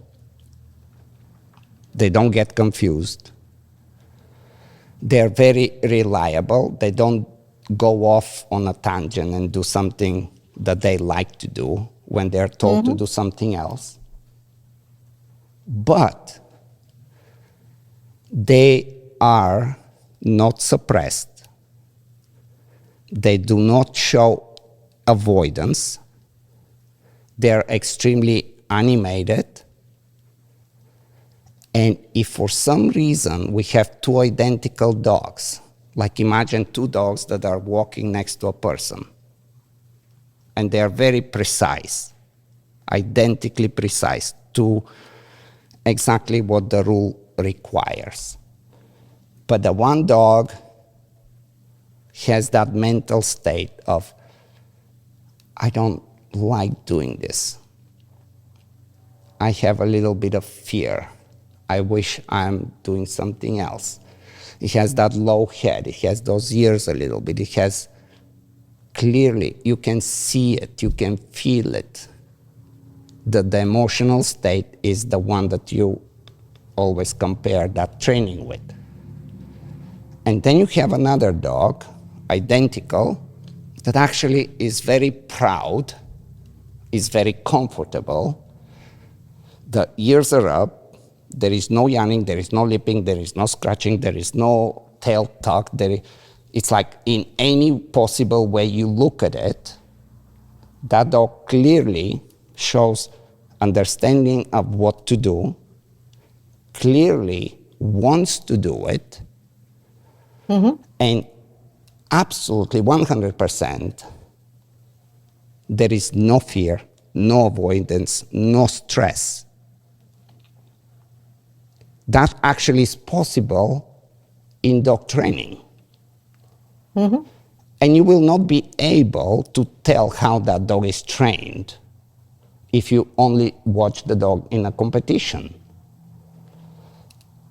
What's the dog like when it gets up? When it gets up in the morning, and when it's, there's a whole, what's the dog like the rest of its life? Say that again. So in competition is very specific. But what is the dog like when it gets up in the morning, when it meets its friends, when it goes for its walk? It's sort of, that is a picture of how the dog is generally, rather than just in competition.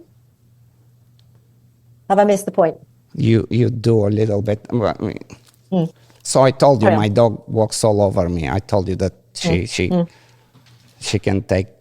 I mean, I just described her for a few minutes how she behaves in the house. Right? She's the queen of the house. But we can do competition.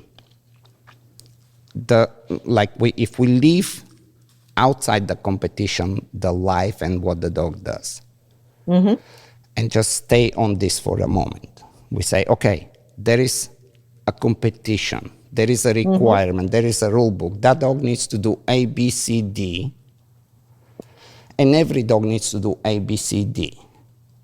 The dog that shows suppression, that works through a bad mental state, that shows fear, that shows avoidance, that shows stress in any way, cannot, it doesn't matter how it's trained.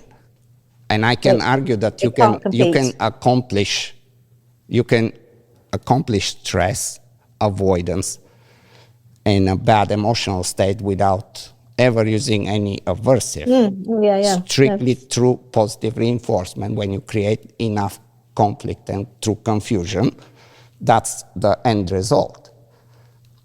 But regardless how the dog is trained, when you see a dog and you compare it, you say, well, this dog does equally good as everybody else, but he doesn't show all these bad traits that we are not interested in. I'm not interested in somebody becoming a world championship with a dog that is like, I have to do this thing, I'm a slave, I'm gonna just be myself, and if I have a choice, I will not be doing this, but here I am because I have no choice.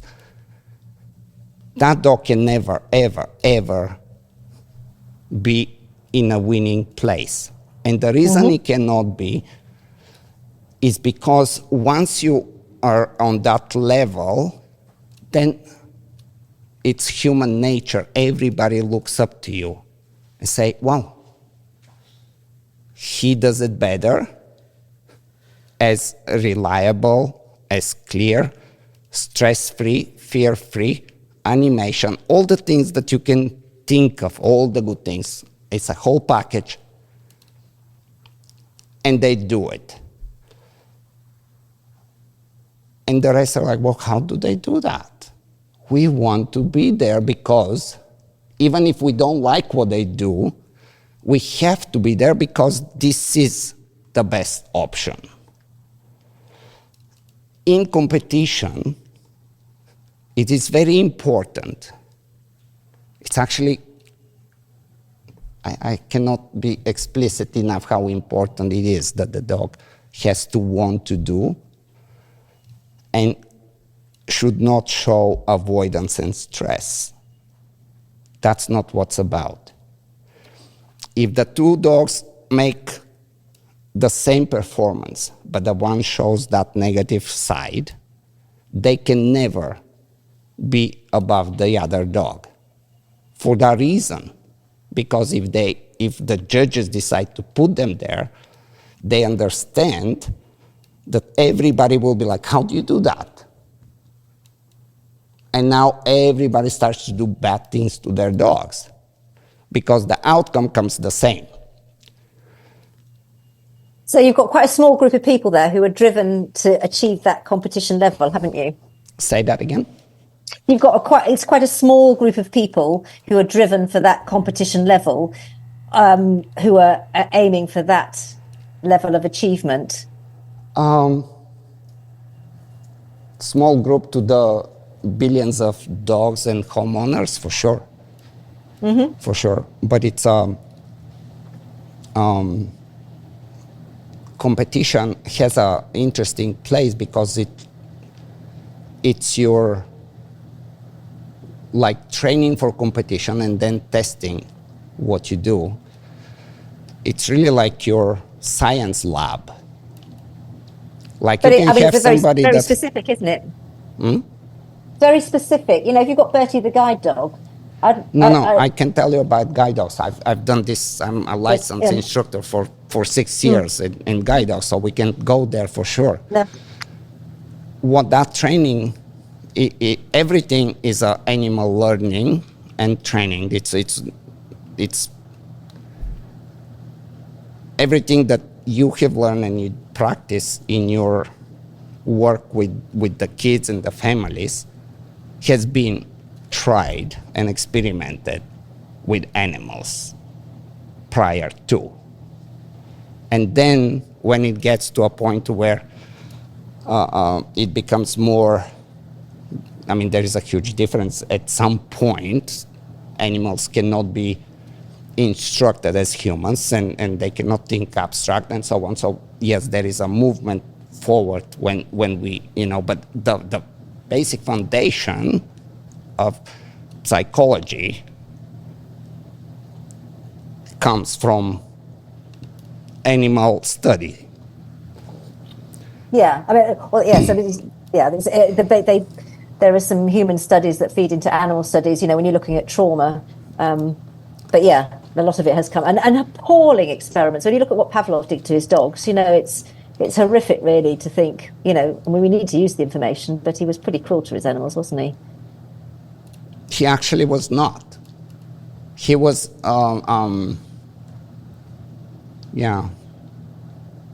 I mean, that's the information I've got. Yeah, exactly. That's a kind of assumption. There have been way more unethical studies than what Pavlov did with the dogs. I don't know. I just saw some films of the dogs. Anyway, right. People would have to check that out for themselves. Right. But now, if that was not the case, if we didn't know anything about classical conditioning today, we will be very much behind in understanding how to control behavior. We will be in like medieval it's interesting, ages. Actually, because certainly the conversations I have with people now, it's classical condition. I mean, we understand. It's important to understand the principles of it, but actually, you look at. And when you look at managing children in class as well, and managing children with behaviour issues, you're looking at how can we do this with a positive way, and the next step is what's going on in the environment. You ignore everything else. How do we change the environment for this child to manage what's going on? If a child comes to school and is hitting the kids at school, but actually the parents are arguing at home all night and he's petrified at home and comes to school for a break and then just has to let out, then there's absolutely no point in doing behaviour modification on the child. And what's really depressing, actually, certainly in the UK, is that they don't get any mental health support while they're being exposed to domestic violence. It's to come back to you, like your original question, at least for the moment, was how competition has any influence to what you do in every day and how you treat your dogs.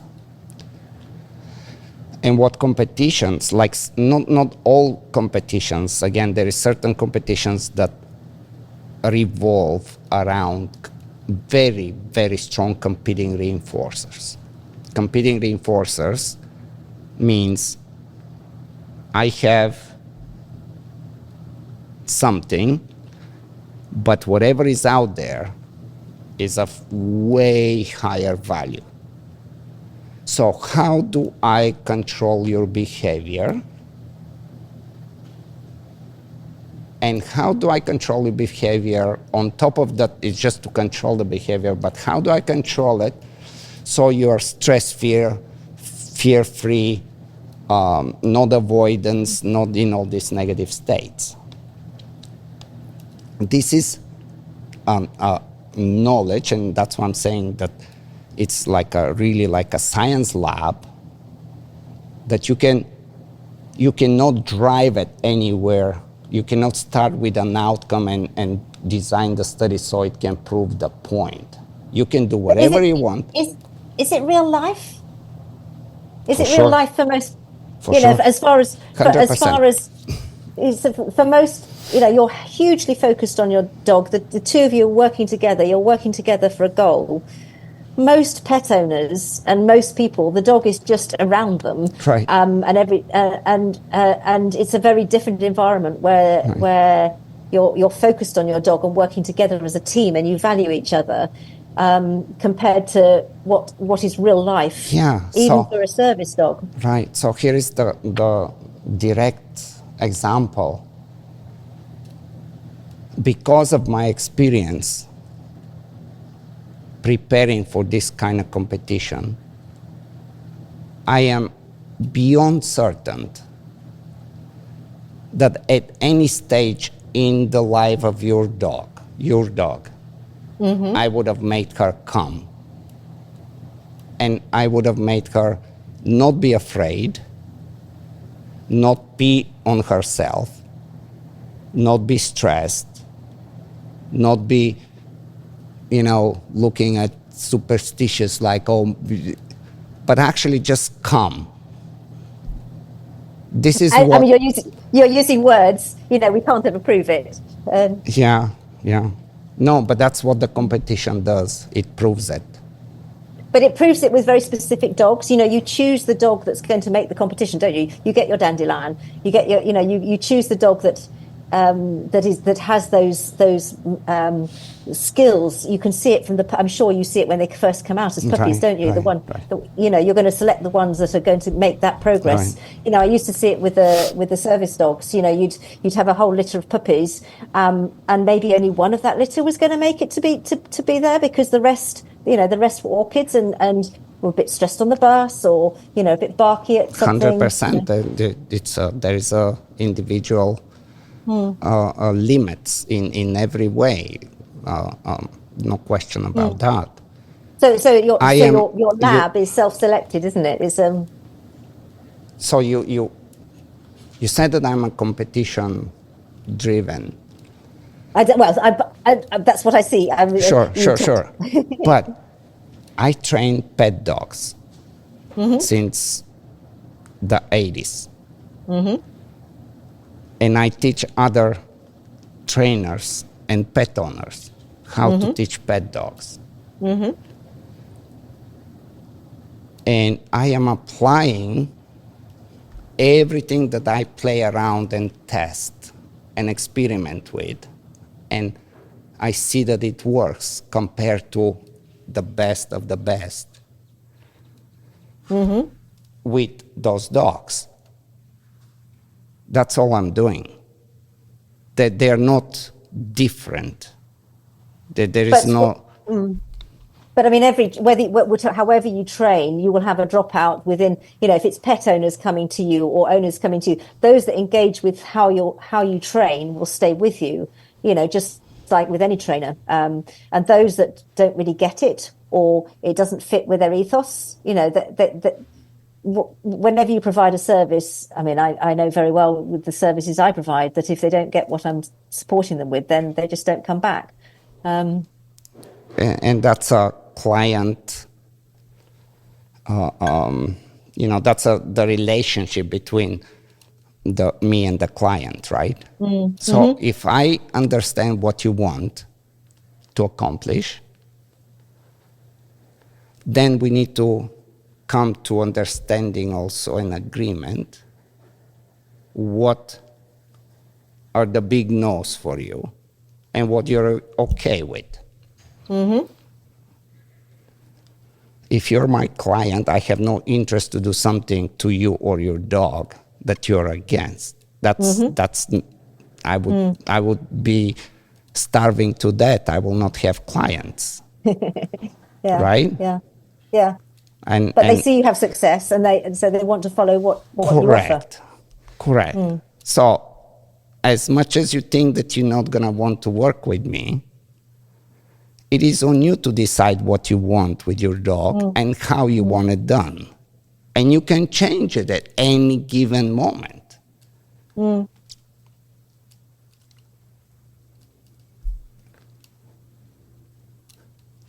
But I suppose it's, we do self-select because we choose the trainers who fit, and its effects from how we were raised as children, whether it sits comfortably with how you're teaching. We will select trainers that offer the style of training.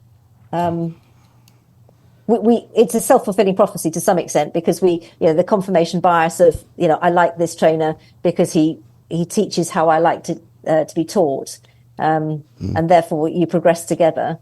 So to again, like, to be successful in dog training in competition, you cannot afford the dog not to feel good. You cannot afford the dog to be afraid of you.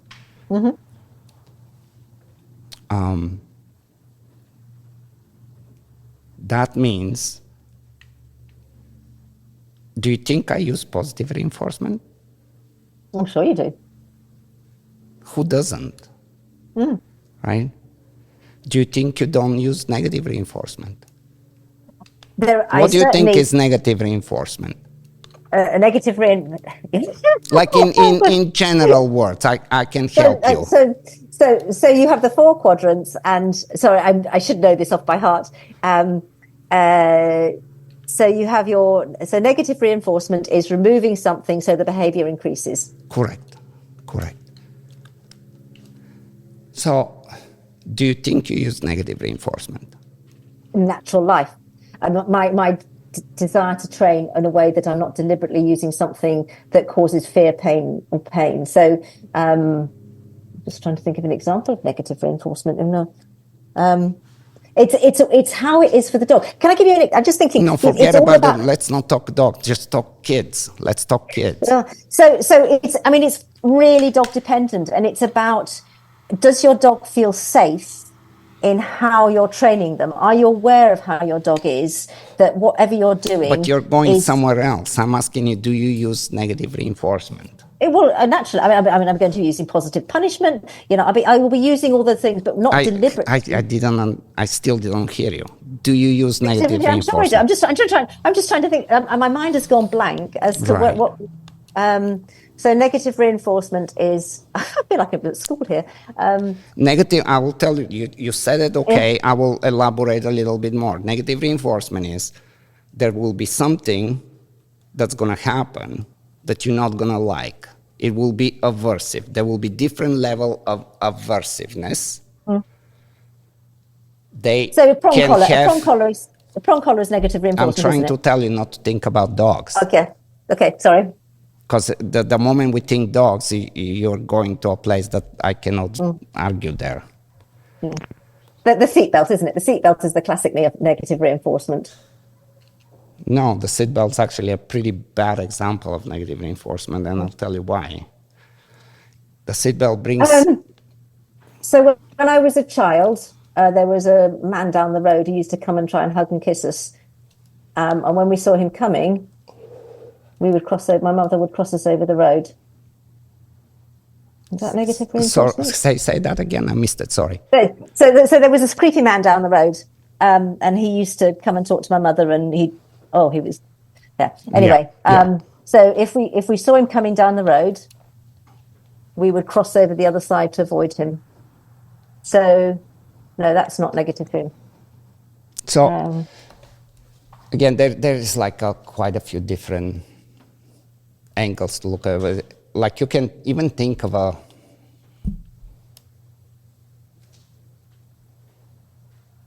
let's say you have a 5-year-old kid walking, you're walking, and the boy knows to walk with you.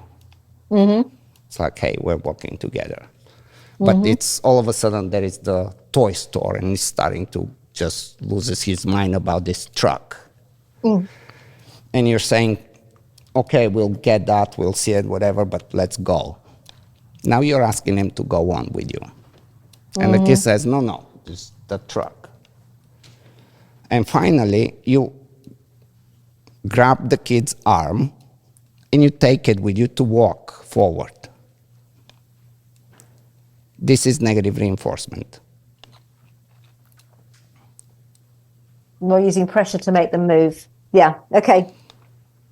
Yeah, I should know all this. But it does, yeah. What was the question from him?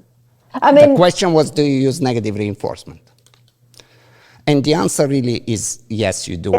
Just as everybody on planet Earth does. Yeah, it's whether you knowingly do it, you do it in a way to make something happen when you could actually be using something that overall makes progress. Do you say no? Like, do you say, no, don't do that? I used to, but I don't know. You're lying to yourself right now. Like, you're out lying to yourself. Just because you have to follow that narrative. That's why. I mean, we are humans. We respond in very human ways. If something bites us, we push them away. You know, that's... So, but the question is, do you say, no, don't do that? Or do you never say that? So, okay, so I will say it. And I think I should have, next time, I should think of a better way. I should prevent it first and have, yeah. So I am going to do it because I'm a human, and none of us are perfect. But why saying no is imperfect? What is wrong with saying no? Don't do that. Because the dog was all. If you're talking about a dog jumping up, We're talking about anything. We're talking humans. Yeah. Forget the dogs. So if we've done something already, then we've got to unlearn what we've just done. It's far better to build up a motor pattern. I play the violin. It's not very nice. It really isn't very nice. It's a bit like killing cats. If I learn the wrong finger pattern, it sounds horrible. And if I keep on repeating that behavior, that finger pattern, it continues to sound horrible. It's far better to start off by doing the right thing and learn that than it is to keep on making a mistake. Does that make sense? That makes sense for sure, but you're not answering if you're gonna do you use no or you don't, right? I do use, yeah. Because you're saying, you're going around what strategies you can have. I don't so like you can it, but avoid to say no. Mm-hmm. That's what you're talking about. I don't like it, but I'm human and I do. And tell me what you don't like about saying no. Because I've let something happen that shouldn't. That I haven't been on top of whatever it was. You know, the behaviour is still being repeated. Mm. So you don't see any positive side of saying no. They've got my attention, you know. Okay. So let me give you an example. Let's say I blindfold you. Okay. And I tell you, I'm going to guide you in a room that you're not familiar with. Okay. That there are some sharp, I don't know, glasses or something that can be not so pleasant to interact with in the room. But I will only tell you, you're doing great, Jane, when you're doing great. And otherwise, I'll be quiet. Or in another example, I will tell you that you're doing great, Jane, when you're doing great. But I will tell you no when that sharp glass is right here and you're about to blind yourself. Which one would you like? So in that situation where it's very clear cut. I mean, it's always clear cut. Well, that is very clear cut. Okay. So in that one, what do you do? So yeah, it's helpful to have as many instructions as possible when not to go and when to go. But if the sat nav goes, go left, don't go right. I'm sorry, say that again. Say that again. So your sat nav, if my sat nav was going, don't go left, don't go right, don't go. I don't understand what sat nav, like what. What do you call them? It's my English. I'm like. What do we call them? GPS. You know, the GPS. The satellite. The Gotcha. Yeah. You know, if my what do you call them in the US? GPS. I mean, satellite is totally fine. Sat nav, satellite navigation. Yeah, sure. Sat nav.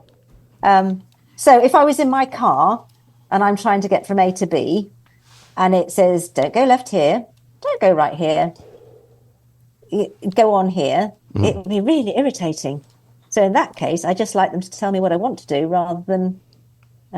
Sure. There is many places where you don't need to, and actually, if you start to say, as you give that example, it can complicate things. But at the same time, in many other cases, I think it's of critical importance that I tell you, Jane, no. to the point that you will be, thank you, Ivan, like sincerely thank you, because I just avoided something really bad happening to me. Yeah. So on another example, we have student nurses coming to work with us. And what happens is you get to week 3 and they're turning up in, we call them pelmet skirts. There's not a lot of skirt there. They're inappropriately dressed, their nails are long, they're turning up late. I know what you're talking. Yes. And you've got to sit down at that point and do a lot of talking to them about, that you mustn't do this, you mustn't do that. Far better, day 1, we say, this is how you expect to turn up. Mm-hmm. We expect you to be on time. We expect you to dress appropriately, your hair tied back. Yeah. See, see how easy it is for you when you give me an example. I'm like, I don't argue with it. It's good. Yeah, it makes sense. There's nothing to argue about. Yeah, I can most likely make sure that happens.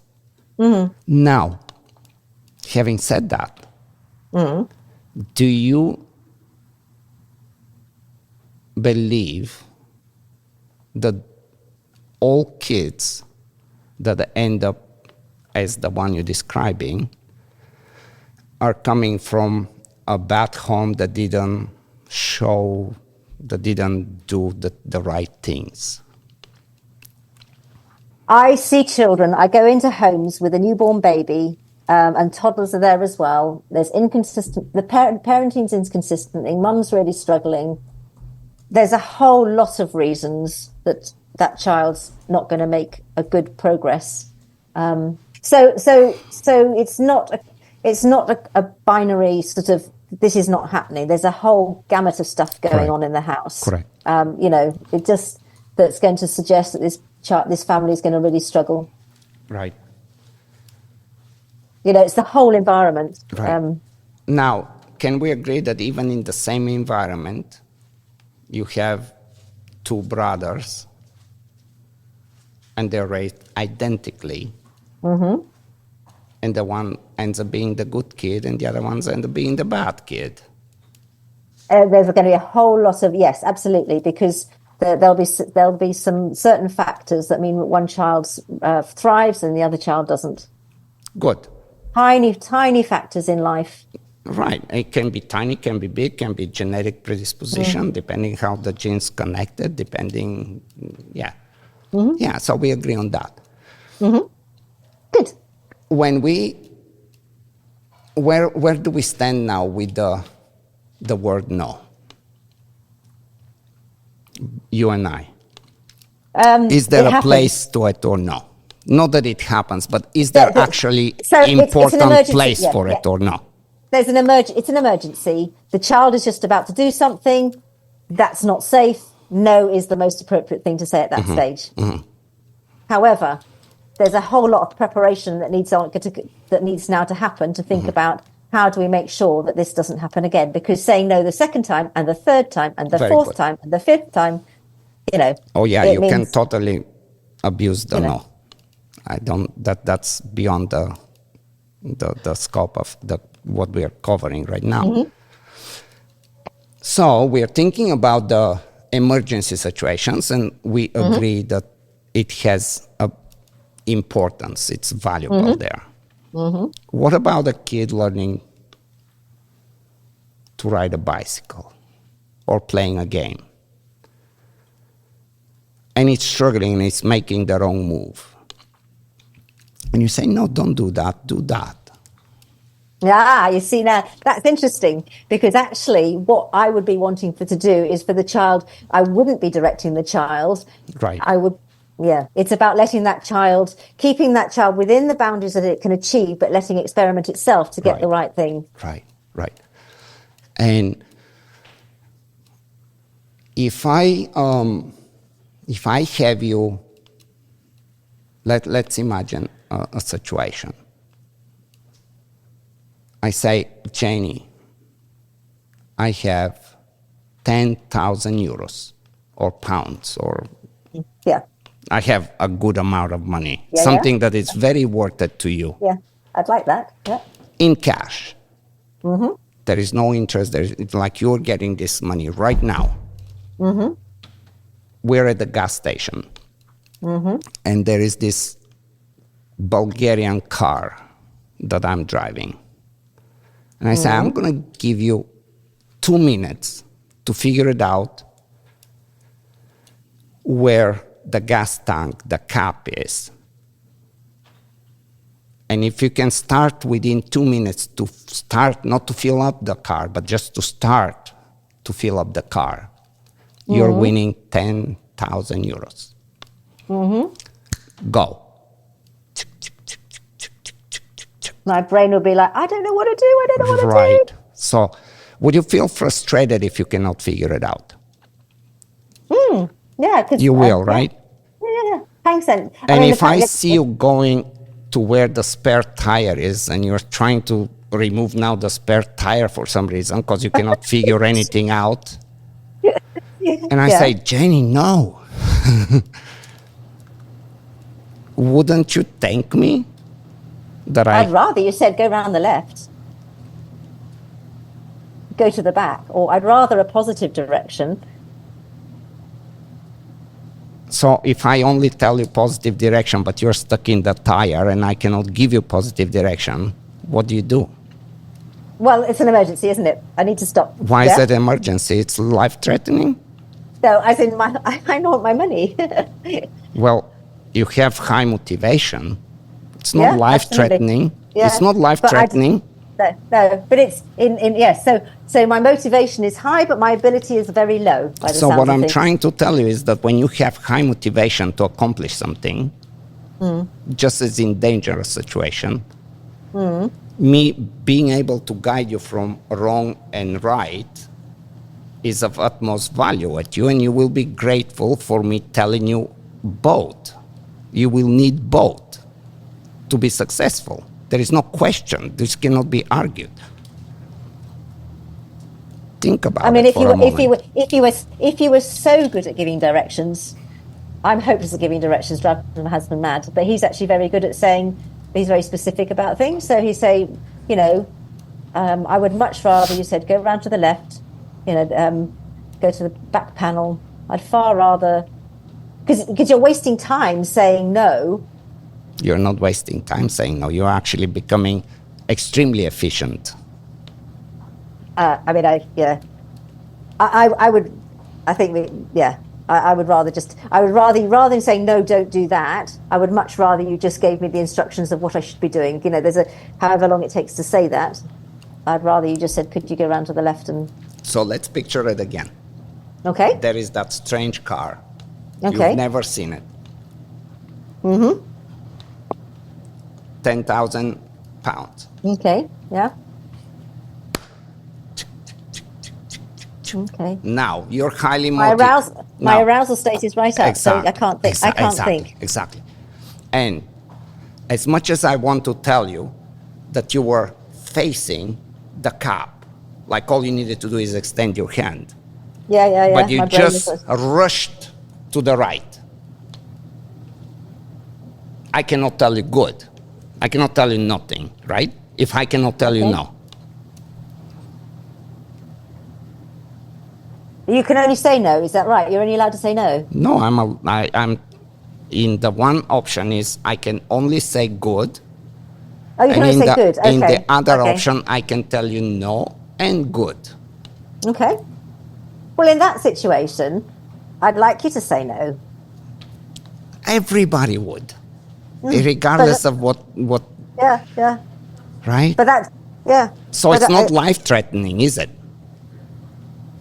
It can be a game. It can be any game. But I've also chosen, the important thing is I've chosen to be part of that game. I've opted in, which our dogs maybe haven't opted in. So let's talk about the dogs that have opted in. But how many dogs do we have around that haven't opted in? I mean, that's the question, isn't it? If a dog's opted in, then, they're motivated. What?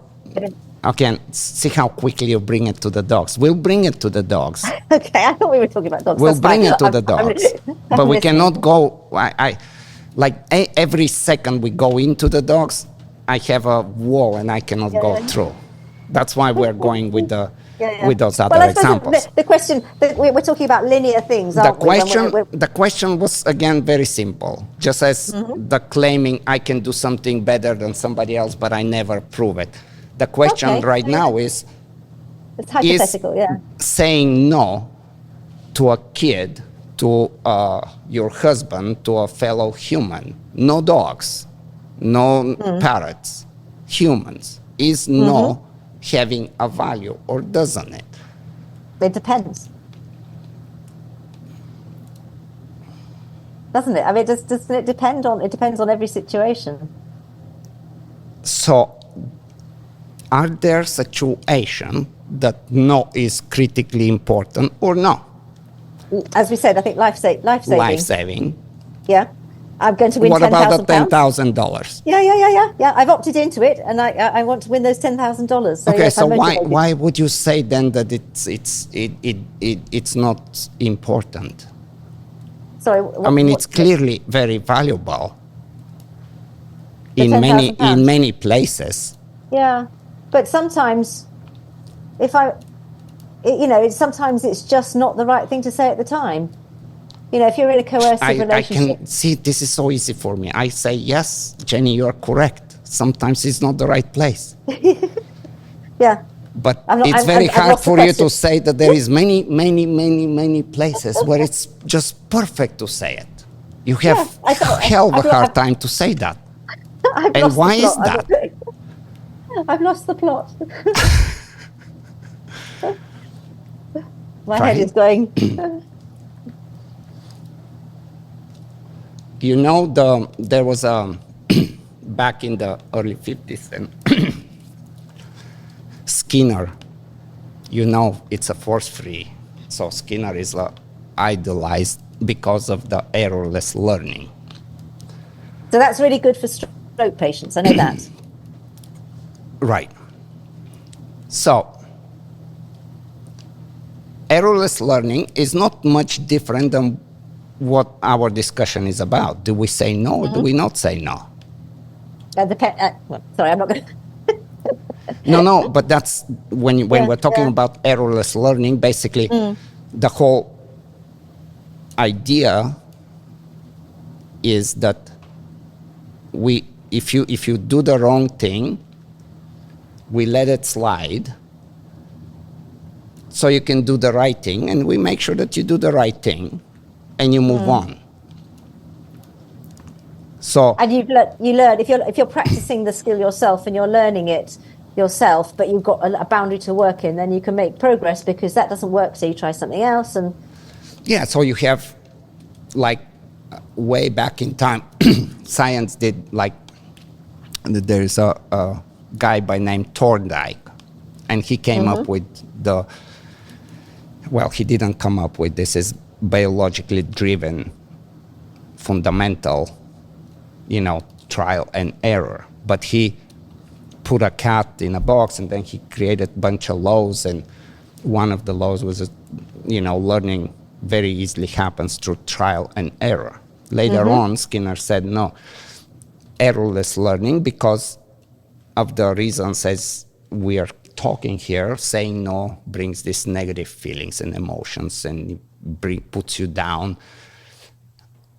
while we can avoid all that, and we can just give you thumbs up when you're doing the right thing, and we can manage it that way. So they created even machines. They didn't have the laptops and computers that we have right now. And there were students playing with those things for a few years. You can go on YouTube and you can see them. Errorless learning is still used, as you said, with kids with mental disabilities, and there is absolutely 100% place for that. But errorless learning is extremely limited. I suppose, are you labeling it as a very specific process that you're going through? Yes, or- you basically are not saying, no, you're wrong. That's how simple it is. You're only encouraging and reinforcing the good stuff. But you're not saying you're doing the wrong thing. So if you set up the environment so they can only do the right thing, or it's a tiny Correct. bit of, Correct. then you're going to learn without getting all the negative stuff going in as well. Correct. So that was in the almost close to 100 years ago. Mm-hmm. If that was working, don't you think that all universities would adopt this methodology? But we're human, aren't we? You know, we're all complex. What does that mean?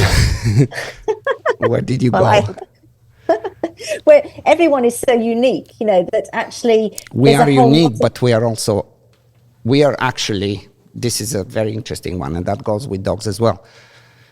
There is always the argument that we have unique characteristics and we're individuals. But when we look at the human and humans as a whole, percentage, like if we put some system to evaluate, we are by far not unique. We are so identical in how we think, how we behave, and what we do, and what our organisms are, and so on. And of course, there is individuality, but that's much smaller percentage compared to the big picture of what humans are. But when you look at a group of children coming into class, their motivation to learn, you know, how they learn, are they very visual people? Are they numbers orientated? You know, all those sort of, you know, if you have a whole lot of writing on a board, for some children, that's great. And for other children, they're going to be completely overwhelmed. Absolutely. You know, so learning style is different for everybody. Whether you come into school and your parents have been arguing, you know. But what is the same? What is the same then? What is identical? We're talking, well, everybody's unique, but what is identical? Well, I suppose, I will tell you what is identical is the same thing that you brought up. Most kids that will be mistreated at home will behave quite similarly. No, I wouldn't say that. I'd say it's very different. You know, they have, you know, you react, we all react differently to stress. How different?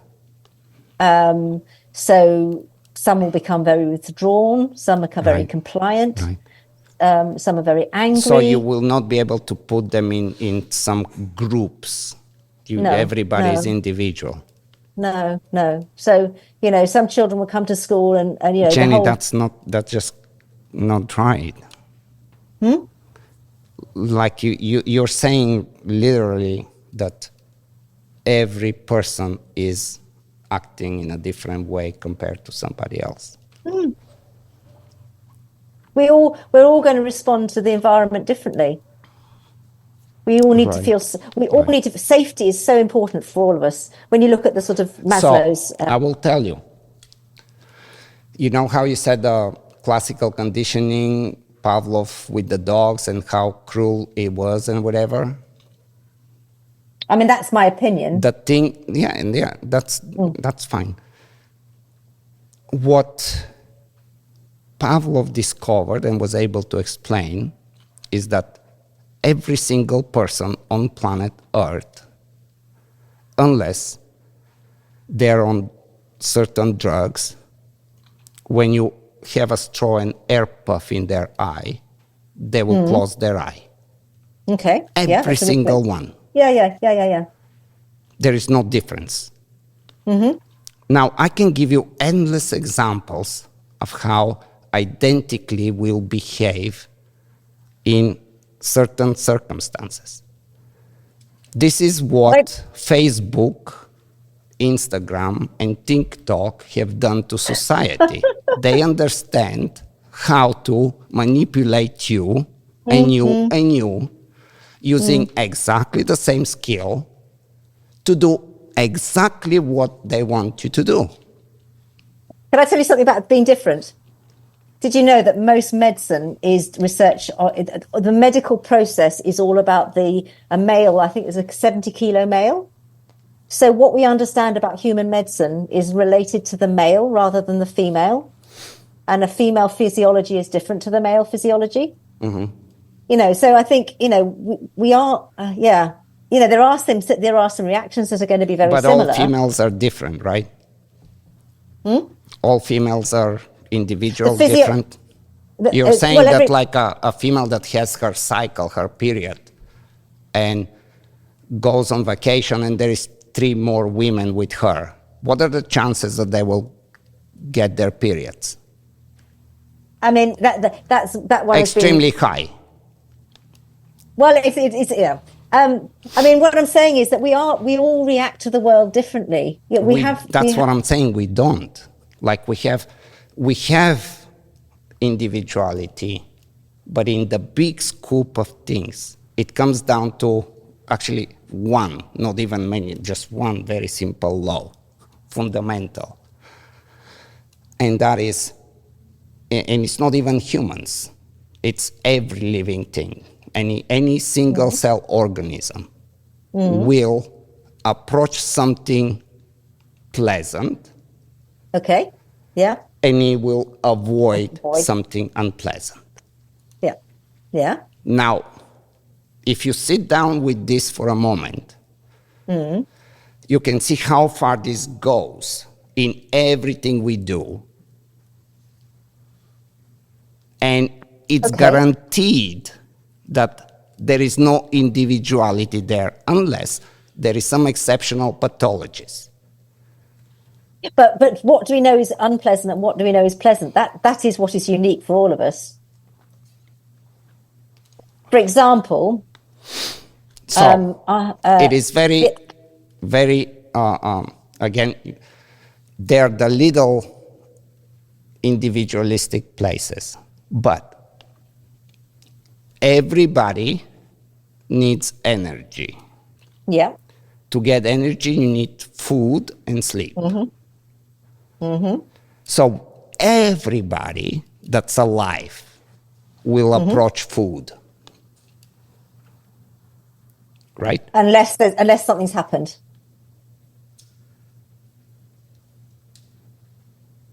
So let me repeat this.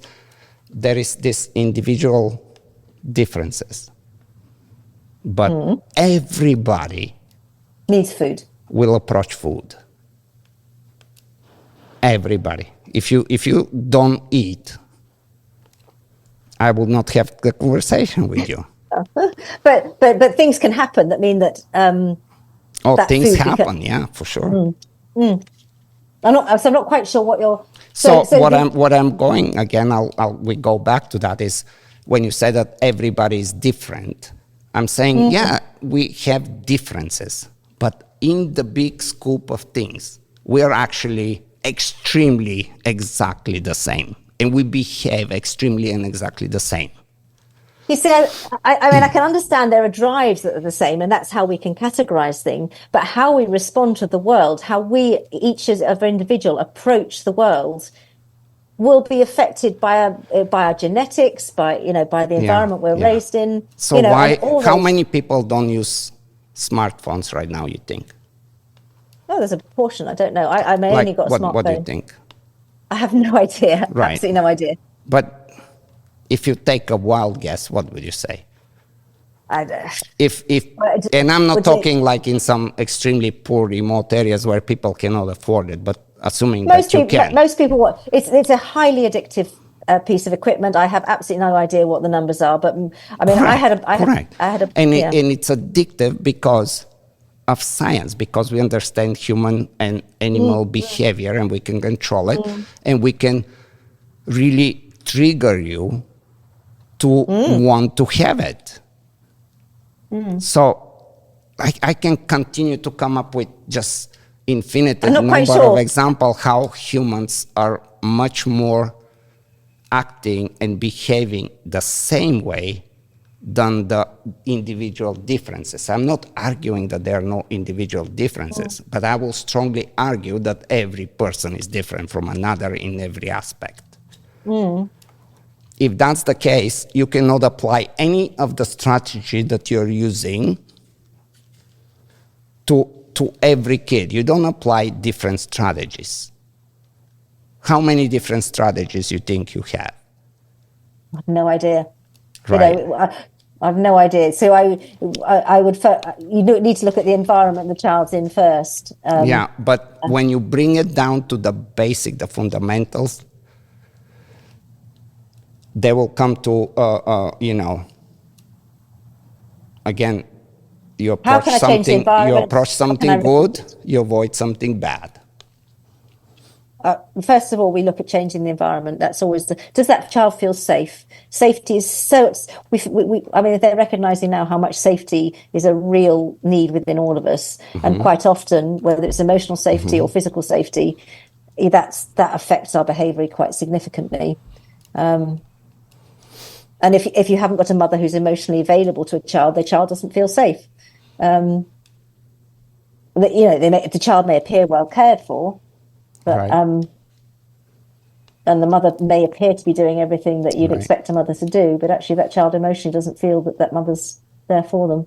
Yeah, but again, like if you overall have to say we are more different than we have more in common, or is the other way around? It depends what you're comparing. I think that's quite a wide question. You know, No, I have as a human, you're a human. I'm a human. I'm here. I have arms and legs, but our perspective of the world is so different. You know, and that molds how we behave. You know, and why how is we it behave. so different? What is so different?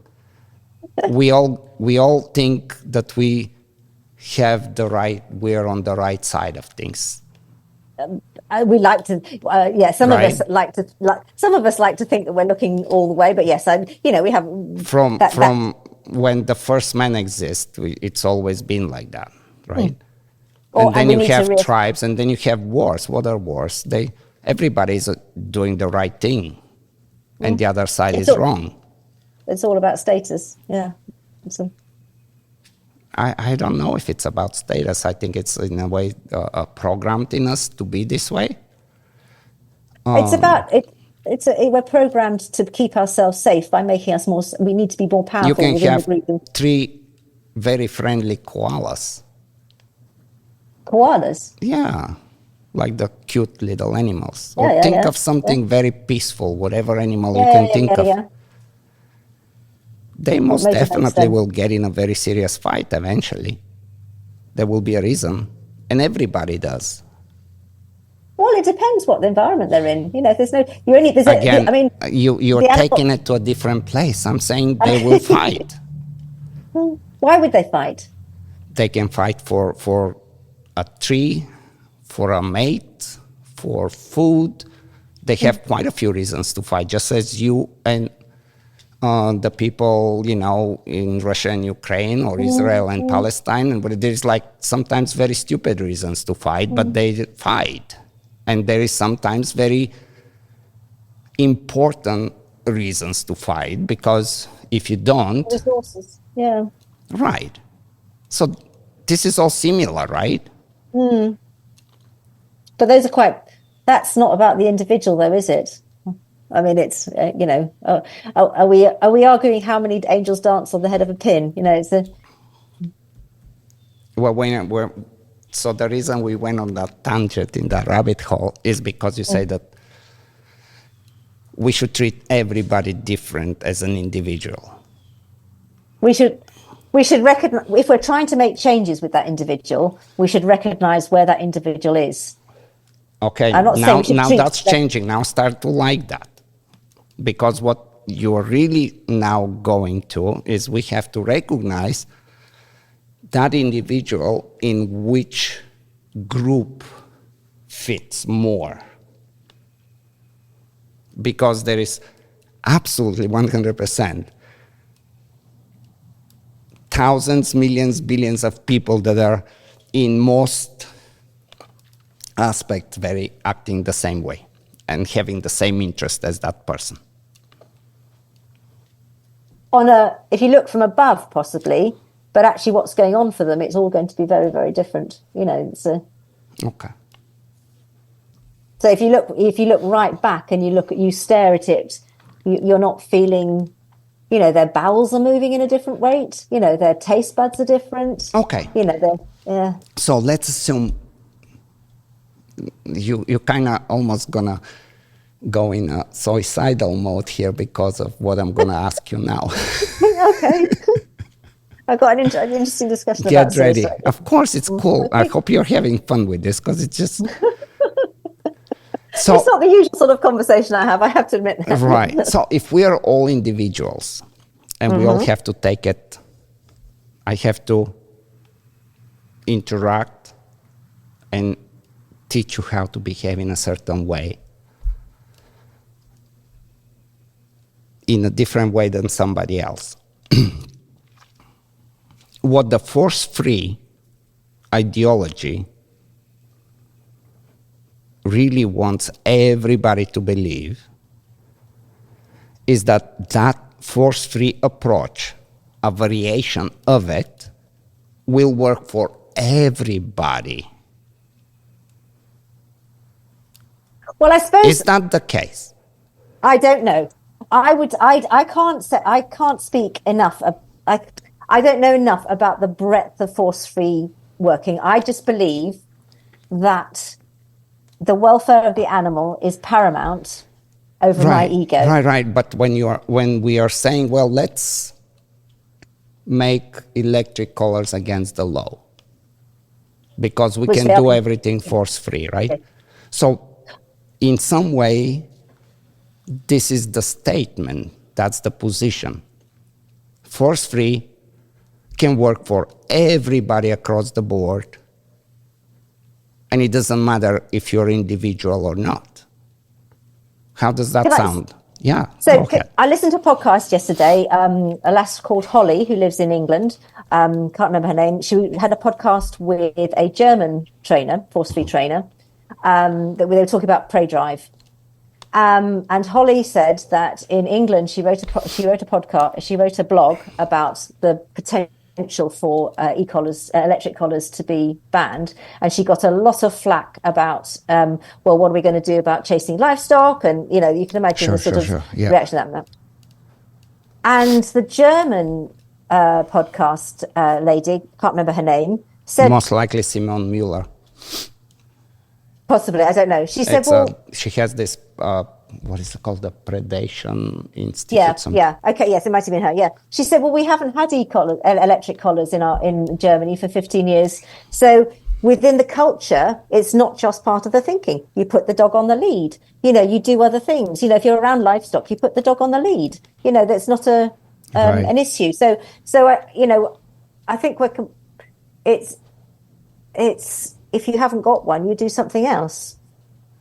You don't say I can train this dog to come back from chasing a deer. You say, I have a dog who has a prey drive. I work with that and I do what I can to make sure that the prey stays safe and the dog stays safe. And I think there's a lot of drive within us to do what we think is right. Whereas, does the dog want that? People say, oh, well, I need to have my electric collar because my dog and I go for 10-mile hikes together. Well, that's lovely for the dog, but the dog would probably be quite happily having a sniff. There are other ways of fulfilling that dog's needs without going for a 10-mile hike. It's our desire to have that life with our dogs, which impacts our decisions on how we train our dogs sometimes, I think.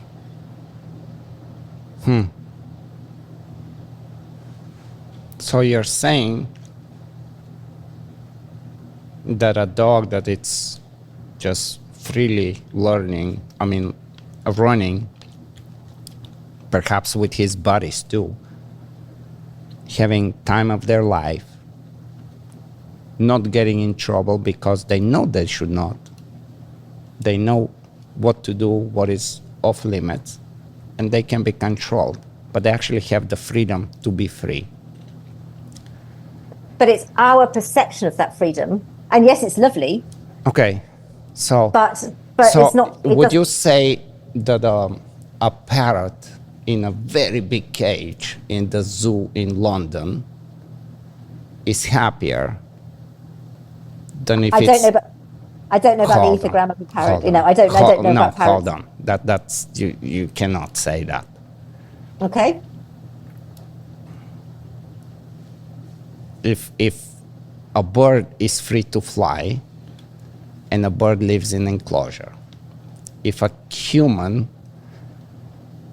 cannot get out because of COVID, or it goes out and about and interacts, or a dog goes out and runs and chases butterflies versus a dog that can never do that because it's on a leash, or it's very selective where it cannot be on leash and off leash.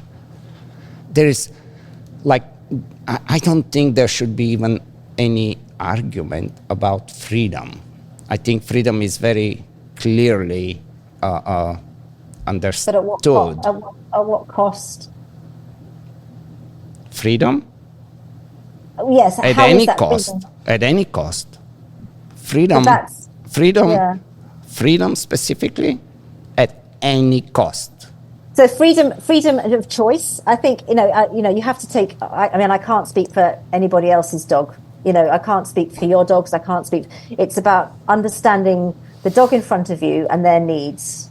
And there are some. We've got the horrible XL bully ban here at the moment, and all those dogs. Anyway. We won't go there. Let's step away from the dogs. How did you feel about COVID? How was the structure in COVID where you were? So it depended. It absolutely depended on your situation. You've got a bit. If I was very lucky because I had to go to work anyway. I cycled an hour there, an hour back every day. Mm-hmm. I have a garden. For me it was fine. Families I had to visit, they had 5 children in a 2-bedroom flat, no access to garden. It was horrible, really horrible. So freedom, it depends how you define freedom. I think that's, what is freedom? Freedom of choice, freedom to feel safe. Those are important. Freedom not to stay in an elevator all day long. Yeah. Freedom to go around the street and go to the coffee shop and have a croissant and cappuccino. Yeah. Or staying in an elevator. And having the choice to do it. And as you're having the freedom to go out and about on the sidewalk, there are rules that you don't kick people around and you don't jump in front of cars and you don't throw shit on the person that's serving you coffee. And there is rules, right? And you cross on the where it's the appropriate place to close because there's consequences if you don't. Or we keep you in an elevator. Well, how do you, if you can't have that freedom that you'd like to have, then how else do you manage it? How do you let that dog feel safe, feel relief when they're worried, have choice? What do you mean if you cannot have it? If for some reason, if you have an XL bully, if you have a dog that has no recall, and if the thing is, because there's consequences to using other methods, you can go to a field, it's the question is sometimes, have you chosen the right dog for the environment you're in, and I think sometimes that dog didn't choose to be born. Yes. Let's just again, imaginary. I have a dog and I live in a big city and I walk it on a flexi around the block, maybe go to a short closed dog park, maybe no, depending, whatever. Or I load them up in a car and I go outside that city in a country and I know that I can tell them, don't do that. That's one thing I don't want you to do. But you can run around and you can chase and you can dig holes and you can, whatever you want to do, just go exhaust yourself and have as much fun as you can, but there are some rules and limits. And I can reinforce it. It will be silly to argue that that's not a good life. And it will be silly to say at what cost. There is no cost. There is no cost. It's just, the cost is very easy. Just like when you get in your car and you start driving, you follow certain rules. And if so have you put an electric collar on this dog so that they come back, or you just trained it for a good recall?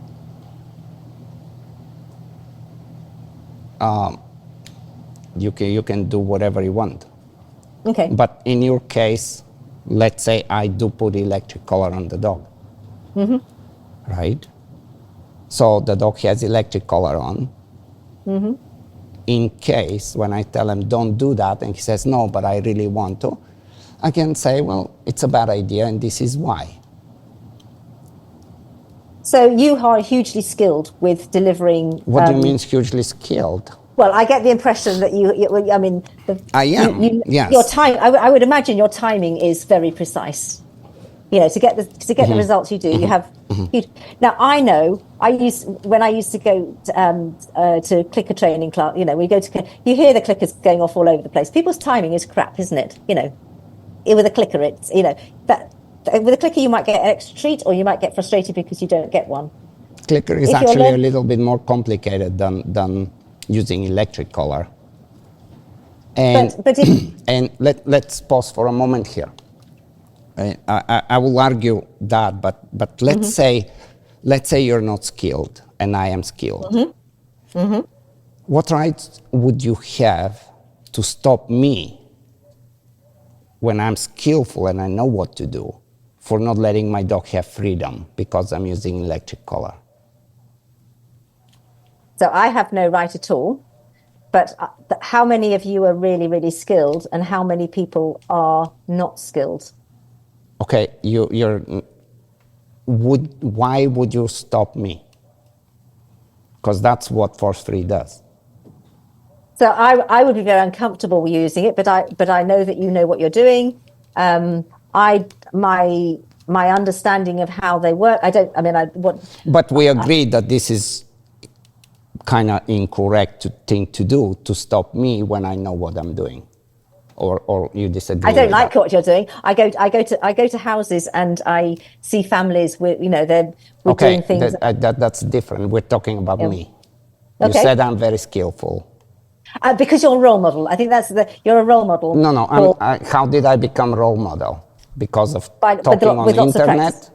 Lots of practice, lots and lots of hard work. No, because of competition, because I can prove that who I am and what I do. That's the way. I can talk, but I actually walk that walk and I prove it. Yeah. So we know that I'm very successful and I'm very experienced and I'm very knowledgeable. What right do you have to stop me using electric collar? Because I have no right. I have no right. Right, but you think...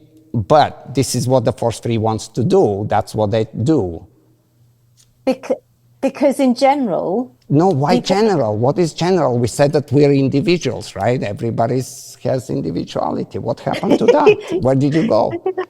Well, we are all individual, but countries need rules, to keep people safe. We have to wear seatbelts because most people won't crash their cars. Otherwise, there are consequences. Yeah. Right. That's what the electric collar does. You don't go and do things that you're not supposed to do. It's very simple. But the thing is, how many people understand how to use them properly? You are avoiding to say admit that Ivan should have the right to use the electric collar because I know how. You have problem saying that. Why? Because I think it's because once you get to your level, you are also a role model for others. And as a role model for others, people will copy you. It's a huge, people will, because they see you use it, then people will copy you, but they haven't got your skills. I mean, and they will. Okay, so I can say, Jenny, you know what? Too bad, but there is a lot of accidents on the road lately. Mm-hmm. You cannot drive your car anymore, sorry. I know you have a license, but too bad. Okay. There is these idiots that are drink driving and killing people daily. Yeah. I'd be delighted. You are not allowed to drive your car starting now. Okay. Does that even make sense? I mean, that's what happened in COVID, wasn't it? That's what happened in COVID. Did COVID make sense? It didn't happen in Florida. We were lucky. We had a lot of deaths here. We left our life just as it was before. Well, in Oxford... But COVID is not the same. I People are dying on the street because of car accidents. They are. Therefore, you're not allowed to drive your car. Okay. Well, the thing is... I admit that this is absolutely ridiculous idea. Not necessarily. I mean, I think... Tell me how. So I think it depends on, we have to work on the risk. We have to work on the risks, don't we? So, and I'm not... There's a brilliant book by... have you read it? What's it called? He's called Thinking Fast and Slow. Really recommend you read it. It's called Daniel Kahneman. It's about how we work out risk. Is it working out for the individual? You're not allowed to drink and drive now. And I think if it was the case that actually there was if there was ice on the road and everyone was crashing, the government and the time make a decision whether it's the right decision or not. But when we're looking at animal welfare, there is like the statistics of how many accidents we can even isolate it to how many deaths happen in cars. Huge. So the statistics for the company... Justifying not to have cars, and Jenny tomorrow doesn't drive, she walks. I cycle to work and I love it. So you're fine. So I'm fine, yeah. I would be fine, actually. Right. I'd be delighted. But, yeah. No. And everybody else, too bad for them. So what happens when someone risks losing their license and for whatever reason, there's a lot of sort of wailing and gnashing of teeth, and then they said, well, I need it for my work. And, the judge has to make a decision about the risk, whether they let them keep the license or not. It's hard to admit reality for you. I think it's very much the same what I'm saying. You are perfectly okay not to allow me to use something that I'm absolute master of using, that allows my dogs to have the best time any dog can dream of. And that's your opinion. I mean, I'm not saying no, but I'm just saying that's your opinion. So I am around dogs for a very long time. Mm-hmm.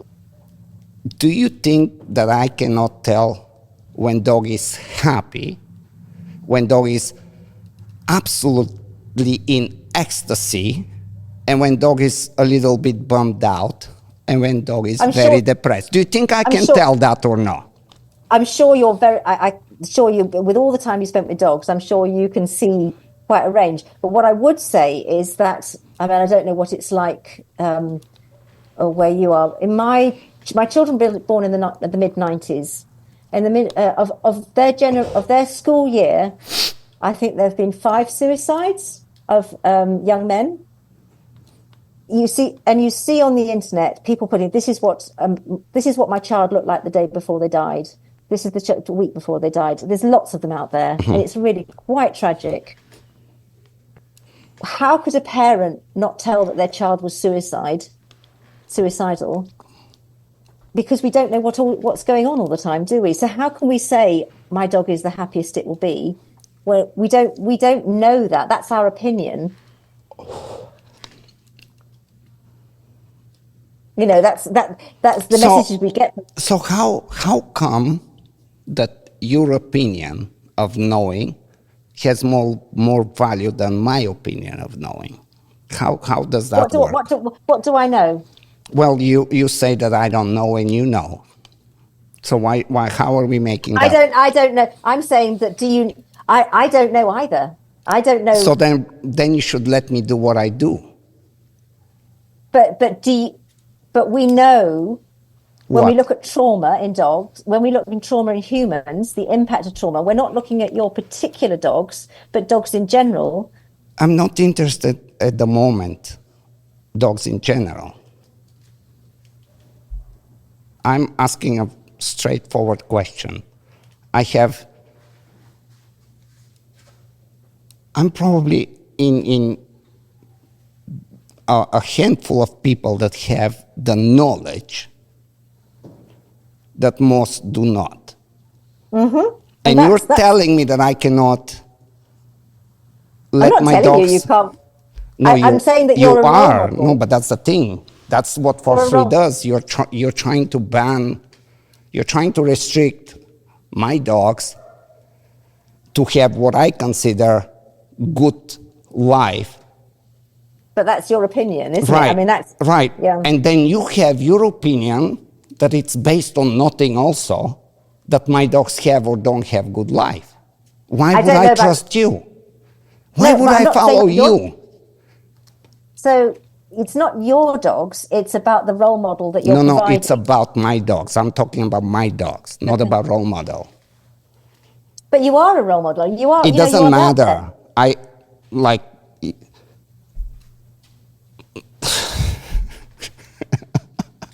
You know,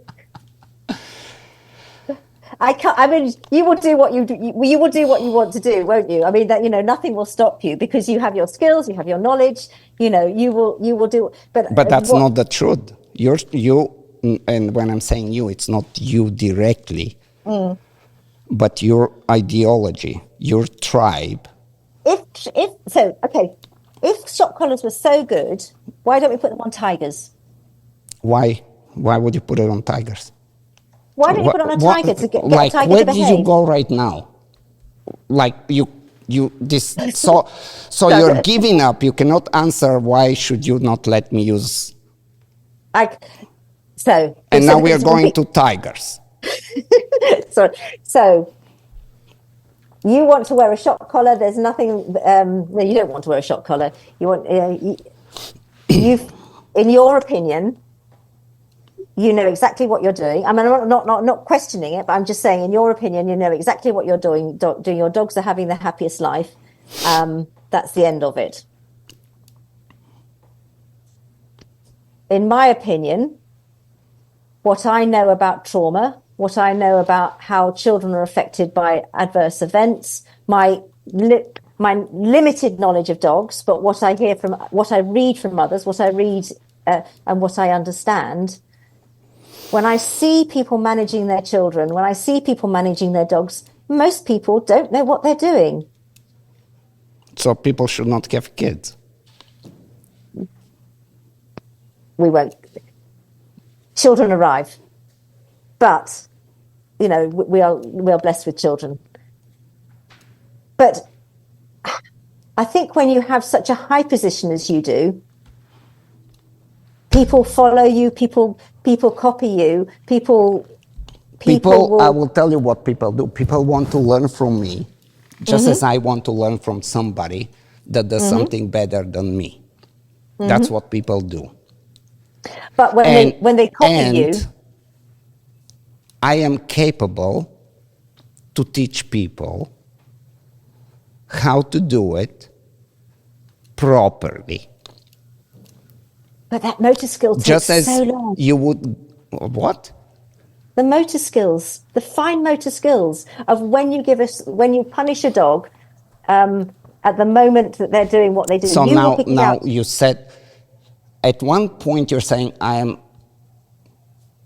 So you can do it. Bill, practice I and practice. know about kids, but I really don't know much about dogs. I listen to people. You're talking to somebody that actually does know about dogs, and it's telling you facts.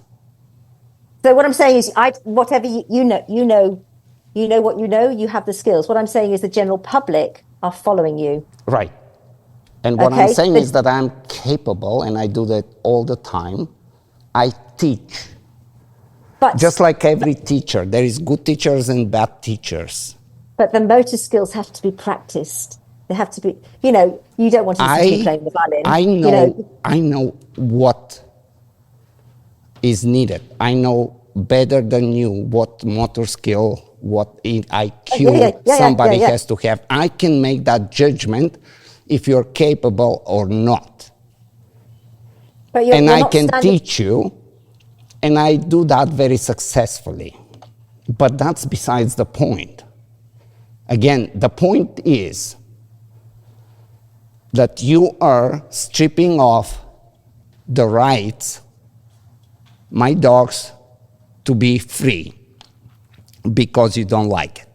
Because you assume that I don't know, and I should believe what you are assuming, because there is nothing that else stable in your statements.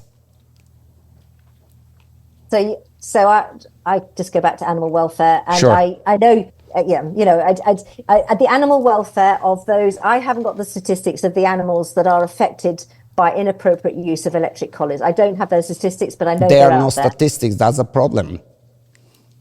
So why has the UK on all the why would all the service or dog organisations, all the rescue organisations, why do they choose not to use electric collars? Right.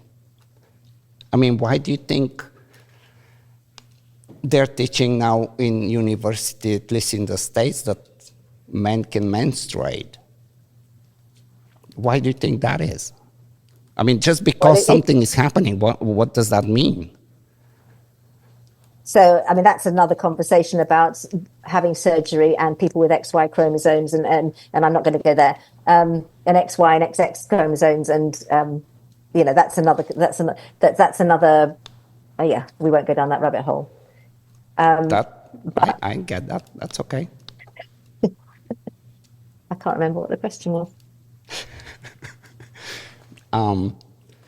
Where were we? We're about you having the upper hand to decide. I haven't got the upper hand. I'm not talking you directly. Yeah. Right. To decide what I am capable to do, and also to decide, you have the knowledge that I don't, if my dogs are happy or not. I don't have, but I mean, we all have our opinions about them. You see how many countless TikToks and YouTubes of people walking their dogs through the streets, and you can see the body language of those dogs, can't you? You can see that there's a lot of very unhappy dogs out there with people thinking they know what they're doing. And I also see many dogs in shelters and many dogs getting euthanized. Yeah. Why do you think that happens? Because there are lots of reasons. People buy inappropriate dogs. Right. They don't know how to train them. Right. They're chaotic. Right. And I think a lot of them think that they can just go out and buy a piece of equipment and then make it work, and that will be. And what else? How about subscribing to the Kool-Aid that one glove fits all, that we can accomplish everything with force-free method? So there is a tiny proportion of people who genuinely are skilled at force-free. If you look at the whole dog population, there is a tiny proportion who are skilled at force-free training. I mean, in the whole thing, most people buy a pet dog, have a vague idea what they want to do. So what I'm going with, Jenny, is that when the one argument that the force-free has is that, okay, You can fuck up with a clicker. You can screw up positive reinforcement. So what? Nothing happens. But if you timing and your motor skill, as you say, and whatever with the electric collar, you can create a disaster. Right? Well, let me have you think about that. When you have a dog, that it's an individual, as you like to say, and for one reason or another, positive reinforcement is failing to work. Do you drop him off for the shelter or give something else a try? When there is a living being. You go to the vet and you get a pain assessment. You get Of course, you do all that, and then you go to the next level of more experienced force-free trainer, and the next one, and the next one. And there is no. Everybody says, "Yeah, hands up, we give up, euthanize the dog."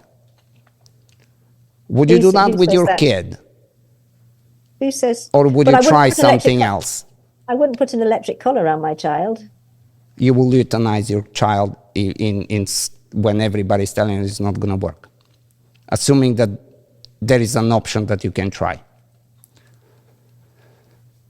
I would never consider going down that route personally. If my child, so we're going to get this else. The reason I'm bringing it, and hopefully it's not like a sensitive thing, because I look at my dogs as my kids. That's why I have kids. I'm not like, I have actual human kids, but my dogs are kids.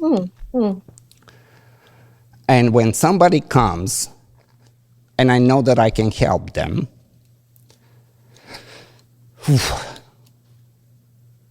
I'm helping them. And I have saved dogs from euthanasia. And it's not one, it's not five, it's not 50. And I think if you ask on both sides of the argument, many force-free trainers were taught to say exactly the same thing. So I think, but there is a big difference. Sorry to interrupt you. I'll let you say it, but there is a big difference. I am absolutely okay with you trying the best you can. But you are not okay with me trying. Well, it depends what you're.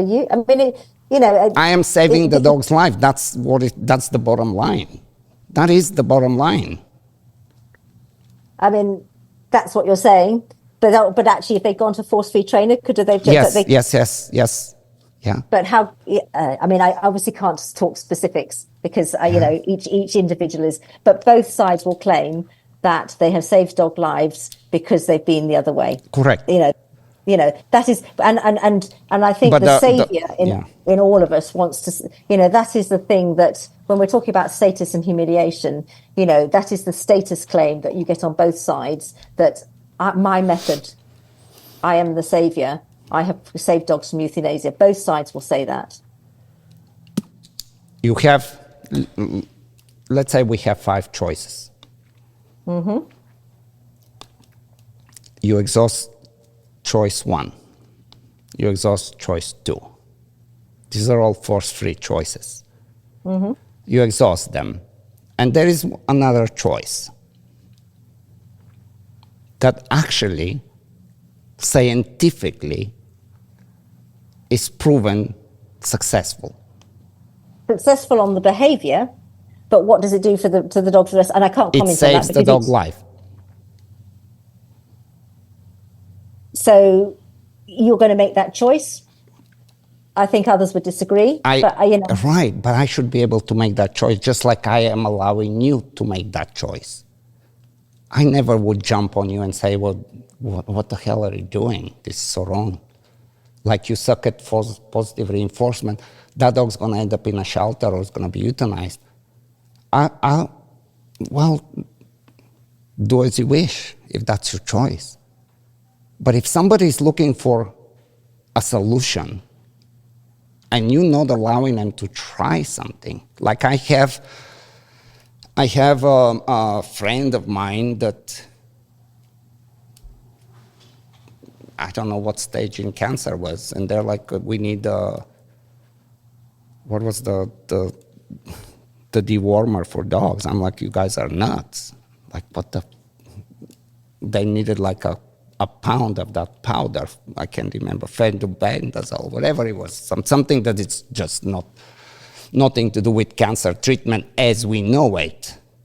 But now it starts to become popular. And it's proven that it actually has a chance. And even if it doesn't have a chance, why would you not try? Because I think because I mean, you're not going to hear this, but the effects of using aversives on the system. I mean, I'm talking what I can say, and you know, I don't think we can ever agree. But a dog needs to feel safe. And see, that's very easy for me. I agree 100%. Dog needs to feel safe. Why would I not? That's a rule, priority. But I don't know enough about how electric collars work. But I do know. Beautiful. Thank you for that one. So when most of the people, like yourself, really don't understand it, but have taken a. There are many that do, and the many that people that follow who follow with you, who have no idea how an electric collar works, but will follow you and use one. You know, we're both in the same boat there, aren't we?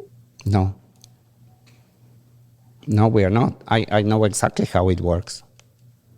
No, but somebody who comes to see you will not. Do you understand? I mean, I don't know how it works on the muscles and how it triggers the fight-flight system and releases the chemicals, and I don't know enough about that. But I know people who do, and I know it's very complicated. It's not complicated.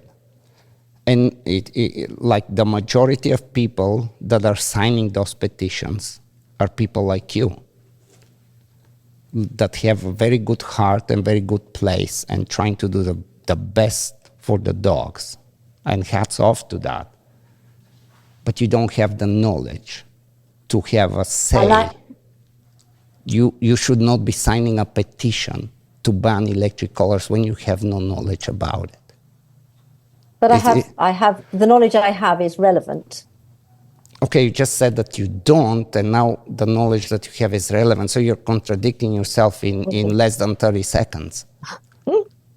I mean, you know, we have a very different standpoint, and I when I work with children, we avoid anything aversive, and Do you know what is the difference between children and dogs? Like, there's a lot of differences, of course, but some of the differences, what do you think it is? Dogs don't have theory of mind. Sorry, say it again. Dogs don't have theory of mind. So they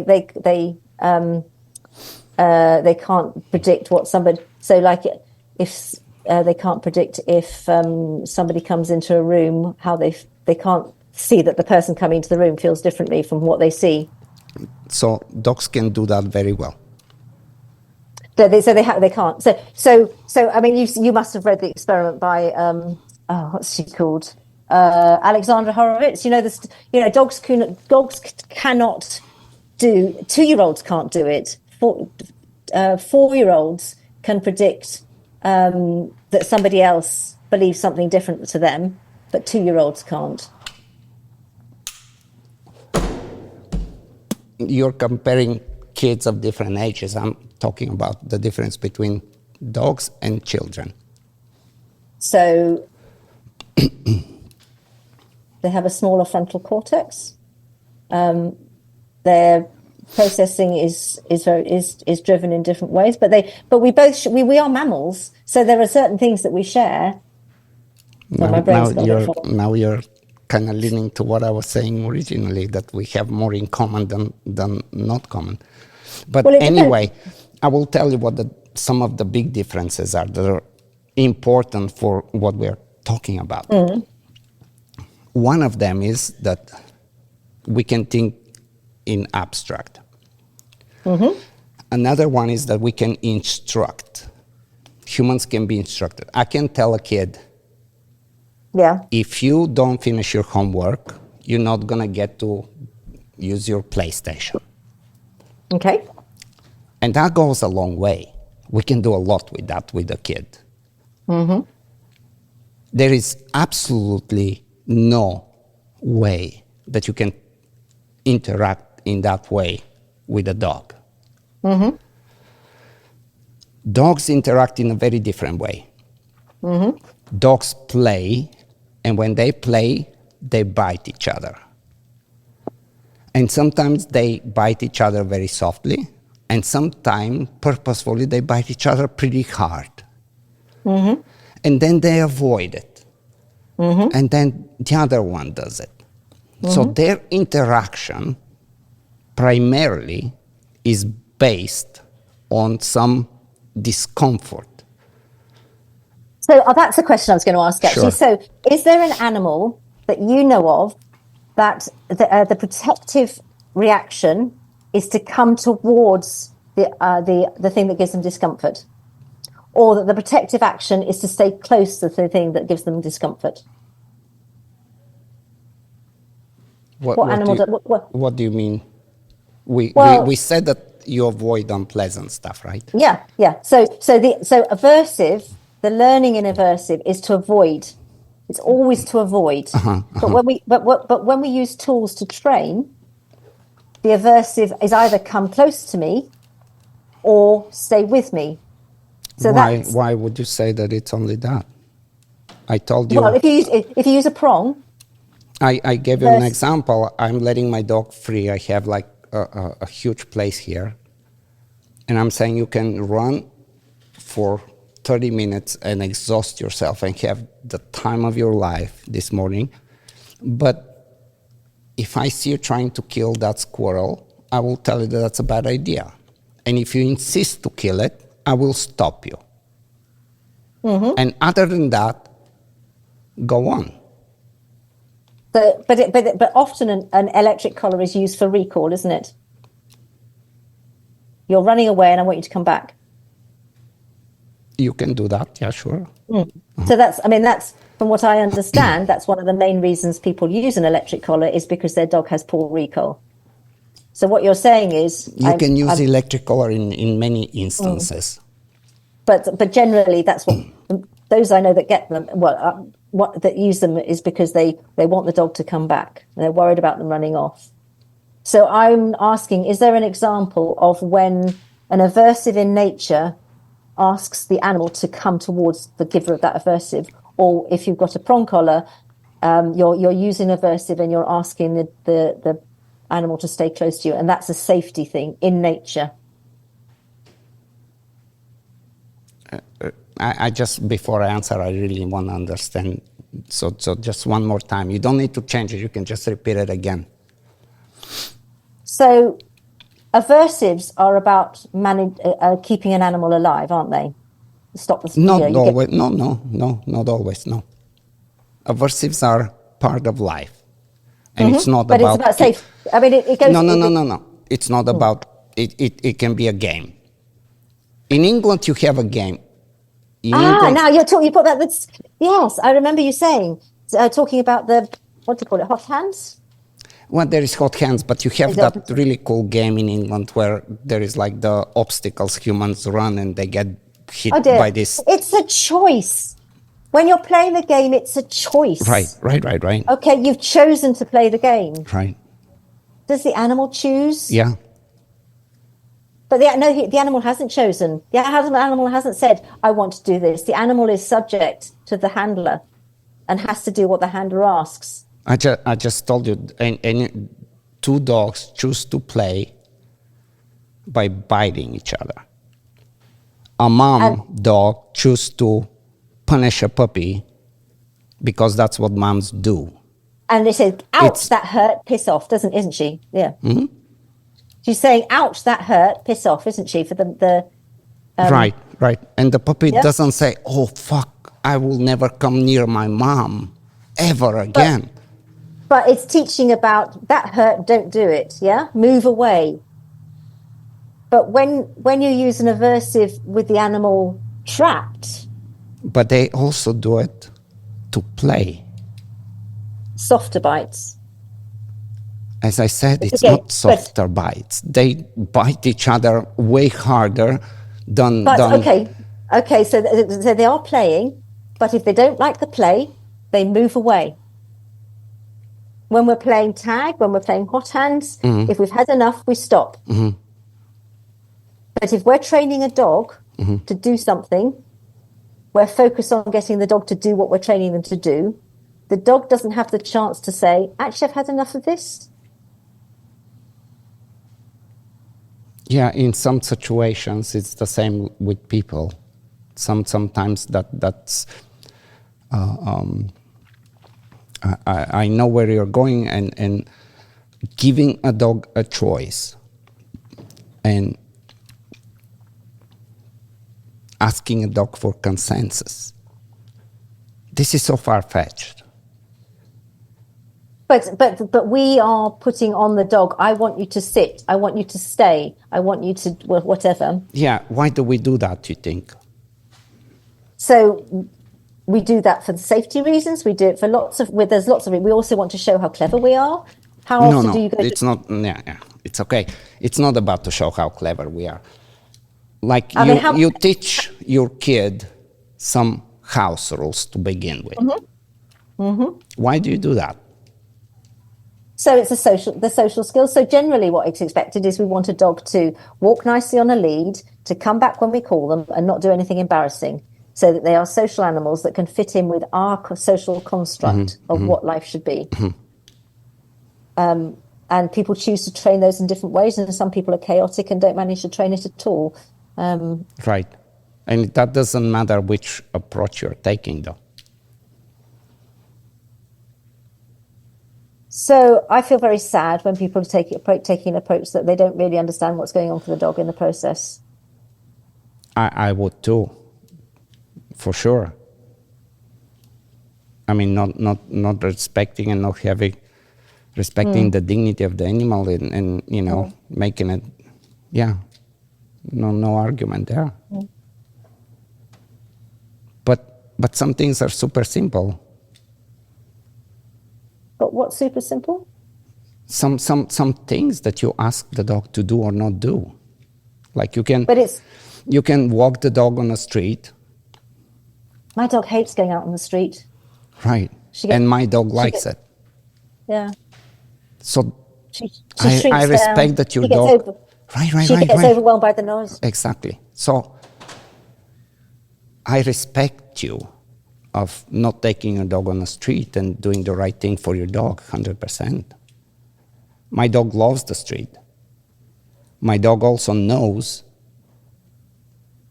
that just because a kid runs by, no, you're not allowed to tag the kid or threaten it in any way. These are just common rules on the sidewalk.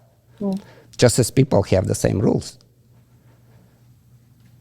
And I'm not gonna fry your brains out.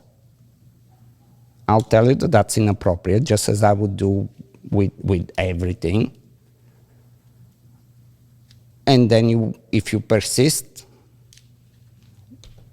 I will show you that that's a bad idea. And if you persist, eventually we're gonna reach a level that you will say, okay, I admit. Just as you drive fast, the cop pulls you over and says, Jenny, don't do that. Have a nice day. Just a warning. But then they see you tomorrow, and it's like, okay, Jenny, you had a warning. I'm writing you a ticket. They see you the next day. It's like, Jenny, we're going to have to take your license for 6 months. And eventually you're either going to learn to accept the rules or you're not going to have a car. Like so that, yeah. So, but if it's your dog, have you taken into? I mean, I'm sure you would do because you're very sensitive. But I do know, that how often are people aware that actually their dogs are overwhelmed by the environment, and rather going straight for punishment rather than thinking actually this dog isn't coping with the place that they're in. Sure. Of course, I agree. Yeah. That so often gets missed. Yeah, you can absolutely do bad things. But as I said, because we think that positive reinforcement is so benign, Dogs can get euthanized, dogs can get in a shelter, dogs can bite a kid. A lot of things can equally happen for different reasons, but the damage is the same to the animal. But I think, but it's very easy to blame positive reinforcement for the euthanasia when actually it's just quite often it's a chaotic lifestyle and it's an inappropriate purchase. So I can say the same on the other side. So once again, you can see the similarities. Yeah, yeah. I mean, you know what you're doing. We have very different viewpoints on that. Right, right. Yeah. But what is missing is that conversation that you and I have, and this is the reason I wanted you to come, and I really appreciate that we're having that conversation, simply because we can actually talk to each other and walk away from that podcast and have some things to think about. Yeah, no, it's been good. It's been really good. And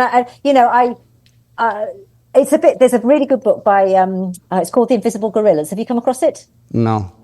Really recommend it. It's about how you go into this, there's a really good YouTube, which if you've never watched it, just watch the YouTube first before you do anything else. But it talks about how we perceive things. One of the things they talk about in the book is that they go out into the street and ask people to describe a bicycle. And people say, oh, yeah, I can describe a bicycle. And actually, no, can I draw a bicycle? Unless you've actually dismantled a bicycle, you don't actually know what a bicycle looks like. And many people cannot draw a bicycle because they actually don't know what it looks like. And I think that's really helpful to, have had this conversation. Right. I will never change my beliefs because I feel very strongly. But what you're telling me is actually I need to get that argument much more fine-tuned and really understand what I believe. Yeah, I don't want you to change your belief, but I want you to be able to do, to have the education to make your choice of what decision you take and take under considerations things that typically kind of are rushed, they are said, and they feel one way or another, but nobody ever sits and thinks about it, and that's a problem of where we are. And we take bits of information and put them together. There are many times pet owners that have had bad experience with somebody that uses aversive, and they go to a trainer that uses forcery method, and they're successful.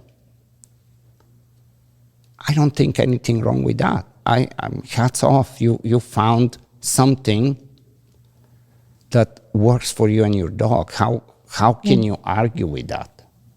Who cares at the end of the day what's going on? Family's happy, dog's alive, everything is good. That happens on both sides every day. Every day. And then there is the bad sides that happen on both sides every day. Yeah, and if we think and work together, we actually can get somewhere, and we can really get somewhere. But the one side insists to absolutely take charge and not allow the other side to do what they can do really good. And there is no argument. Like when you are talking about it, there is zero argument that aversives are very important and that they are not. Have you seen the video that I have about what science says about? I watched it with intrepidation. I watched it thinking, am I going to have to change what I think? For me, I was completely reassured that I don't have to change my viewpoint. So, but yes. So, yeah. I mean, I suppose my overriding thought is, do we let our ego? We mustn't let our egos take greater priority than the animal's welfare. I think, that's the problem with dog ownership in general, is that, we can all let that. I think that's really not the case, and that's why I think when we're talking about when you feel responsible and when you're trying to do the best you can, and something is not working,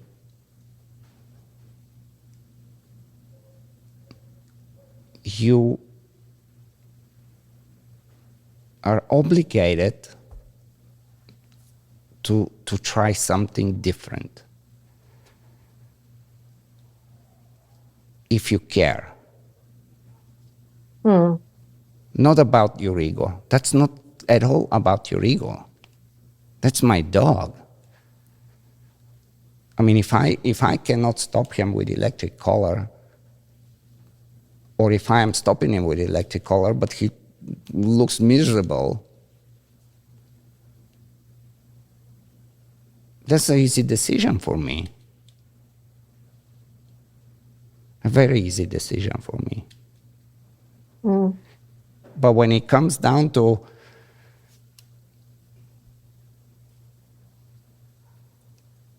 if you are convinced, and then again, when I'm saying you, it means the force-free community, that I'm doing something very horrible to my dogs without ever being with me and my dogs. You're just making an assumption based on absolutely nothing. It's like the biggest speculation, and you're so firm in your belief that I am mistreating my dogs. So I get really noticed, actually. I think because there's so much out there about animal welfare and electric collars, I'm not, at this point, I'm saying whether it's right or not, because it's out there, I do feel that very many people feel judged. I get a sense of, I use an electric collar and I feel judged. I don't know whether you would say that for... Say it one more time. So it's not about... So the information is out there in many places about the welfare issues of electric collars. Whether it's, I'm not arguing whether it's correct or not, but there is a lot of information out there. And what does the information say? About that it compromises animal welfare. That there is, you talk about, Germany, a lot of places have banned electric collars. And what does it? No, I know how many countries. Trust me, Yeah. I know exactly. Yeah, sure you don't. I know exactly how many countries. I know every single study, and I have So spent at least. I have spent an incredible amount of time on every single study, dissecting it to so I know all that. But so it's irrelevant. It's irrelevant that just that there is a statement out there, whether it's right or not. There is a statement floating around. Right. Electric collars affect animal welfare. Whether it's like the sky is So because that statement is out there, I get the impression that very many people who do use electric collars have a sense of being judged because they use them. Whether they, there is a sense of having to justify their use because that information, so there's almost there's the conversation isn't happening very well because of those two things. Right. I tell you why the conversation is not happening good. It's there's few reasons, but one big one is somebody makes a study with 20 dogs and says, well, these dogs are traumatized and they list a lot of side effects found in the study. And then when somebody like me tries to talk to the people that have made the study, they are nowhere to be found. So I have talked to Daniel Mills, Lincoln University. He's a professor and he's like very, very well known and very legit in what he does. He did a study and then there was a sub-study. I contacted him to talk. And I had the same approach. It's like, okay, you're a scientist. You come up with a conclusion. If you are true science, wouldn't you want in some way to challenge your findings and validate them? Well, he agreed to talk to me, but not on the podcast. We all need to feel in control, don't we? I mean, I chose. Then I had him. I tried a few more times, and it didn't happen. So he finds out, and he lists in the study many, many things. He says that there are videos. He says a lot of things. Everything that he says, I have big question marks. I have some questions to ask. He can convince me. I'm intelligent enough that I can pay attention. He can convince me. But I have questions. Why do you not want to answer? Why do you not want to engage in this and convince me? And instead of you choosing the route to look down on me and use the government to do something. If you have the solution, why nobody is teaching it anywhere? Because we want to learn. Like if you tell me that you can do something really better than what I do, I don't care what way it is. Bottom line, it's ethical, it's efficient. Like I have all the reasons to learn it. But you're not teaching me what you do. You're only telling me your findings and that this is good and this is bad. I find that a huge problem. And this is the main reason that you and I are talking, because we are able to talk at least. You can convince me. I enjoy talking. Right? Sorry? No, I'm saying I mean, this is what people do. We talk, we challenge each other's ideas. We sometimes agree on something, sometimes we don't. Sometimes we sleep on it and we change our minds. Even as you said, I'm not going to change my mind. No. I mean, to be honest, I found it really helpful seeing your presentation, because you must have, I mean, how many hours did you put into that? This is what I do. Yeah. But what was really helpful is, for me, there wasn't from what you presented. I mean, we won't talk about it here, but for what you presented, there wasn't enough to convince me that I should change my position. But that's good to have. But actually, I need to know more about the other side. Right. And you changing your position versus a professional that understands it, that is on my level, is very different conversation that I can have with somebody else. Sometimes, if we're scientists, we're not so good at talking. I don't know. Right. But I do know. I do know that very many scientists, and they are hugely skilled at their science. But having a conversation. Do you remember what something specific comes to mind in my presentation that you disagreed with? Oh my goodness. I just felt, I think that you produced there was a lot of science there, but there wasn't any recent science. There's a lot of recent science. Yeah. I don't know. I can't. Yeah, yeah. There is actually a lot. There was science that is very recent. I was horrified actually at this. I mean, I'd never discovered them before, and I was. You had some science of electrocuting children in a facility somewhere where they changed their behaviour. No. There was some adults with learning That's disabilities. a different thing. Yeah, that's a very different conversation. It has nothing to do with that presentation. Oh, sorry, if I'm thinking about the wrong one then. Am I thinking you did quite a well thought through presentation about why science isn't Correct. There's correct. No. Is that the one you're talking about? Or are you talking about a different one? Yeah, but what you're talking is a very different. It was a podcast that I had with somebody. It has nothing to do with the presentation that I did. Oh no, you quoted the study. You quoted I looked up the studies you'd done in that presentation. I looked up to see to sort of follow up and sort of see a bit more about it.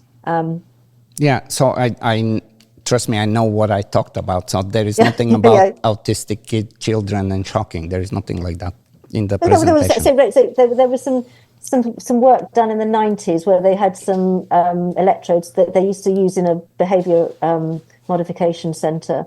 There was only one in the country that used them. Yeah, I don't know. Anyway, it has nothing to do with the presentation. And so this is the like when it was about talking about that it changed behaviour. I can't remember. Because it was it was a tiny bit of it. I enjoyed searching it out and finding out the information. Yeah. So that's what makes it difficult to have a conversation over something that you cannot.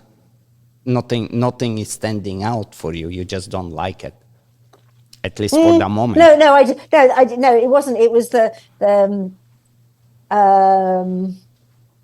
the argument wasn't strong enough for me with the science that. But which one? Okay. It was a very long presentation. Yeah, pick one. Yeah. Oh. I can dissect every single study right now. You can just ask me about any of the force free. No, I can't remember. Because that's what I do, right? Yeah. One thing I did notice was that you were talking about the hot hands. You had a little picture of children doing hot hands in that? You talked about hot hands in that presentation? Yeah. And I remember thinking, well, those children have choice about whether they're going to play or not. So it's irrelevant. So as far as whether aversives... Okay, so I'll give you an example of how the dog has a choice. Playing hot hands. It's a forced choice, though, if it's your punishment, though, isn't it? Carry on. That's what hot hands is, right? It's a game. But if you've had enough, it's a game of aversive, right? Yeah. But and if you don't want to play, you stop playing, right? Yeah. Right? Yeah. So if I have a rope and I show it to my dog and he says, yeah, let's fight, let's see who's winning. And then I say, oh, yeah, let's go. And I play on his level. Sometimes he wins, sometimes I win. And sometimes, because he really wants to win, he's trying to bend the rules, just like you bend the rules in any game. And when you bend the rules, there are consequences. That's in every game. Yeah. So when he decides that he's not going to buy the toy, but he's going to try to push me with his teeth to let go, to bite me. You push his arousal state up. No, there's no arousal state. It's just a game. But his arousal has gone up because you're playing the game. He's enjoying the game. His arousal state has gone up, and then he's not thinking as well as he used to. He's thinking very well. He's just bending the rules. His arousal state has gone up. It has to. If he's enjoying the game, right. You've pushed his arousal up. Sure. But it's not that he's not thinking. He's reduced ability to regulate himself.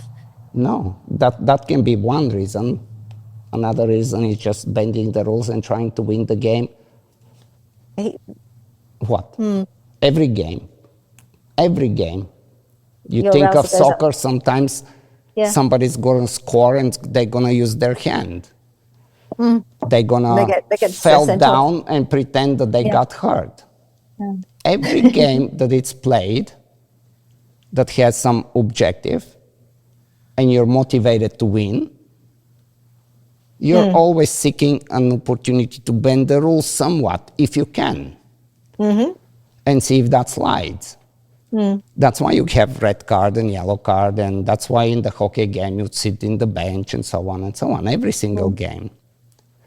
So hot game, hot hands, tug of war. I cannot force my dog to play tug of war if he doesn't want to. Can I? No, I can't remember what the context of, but that's No, game. stay with me. Yeah, okay. Can I force my dog to play tug of war or no? It depends. It depends. I cannot. Jenny, I cannot. No, Please. no. I cannot. Okay, he's got no.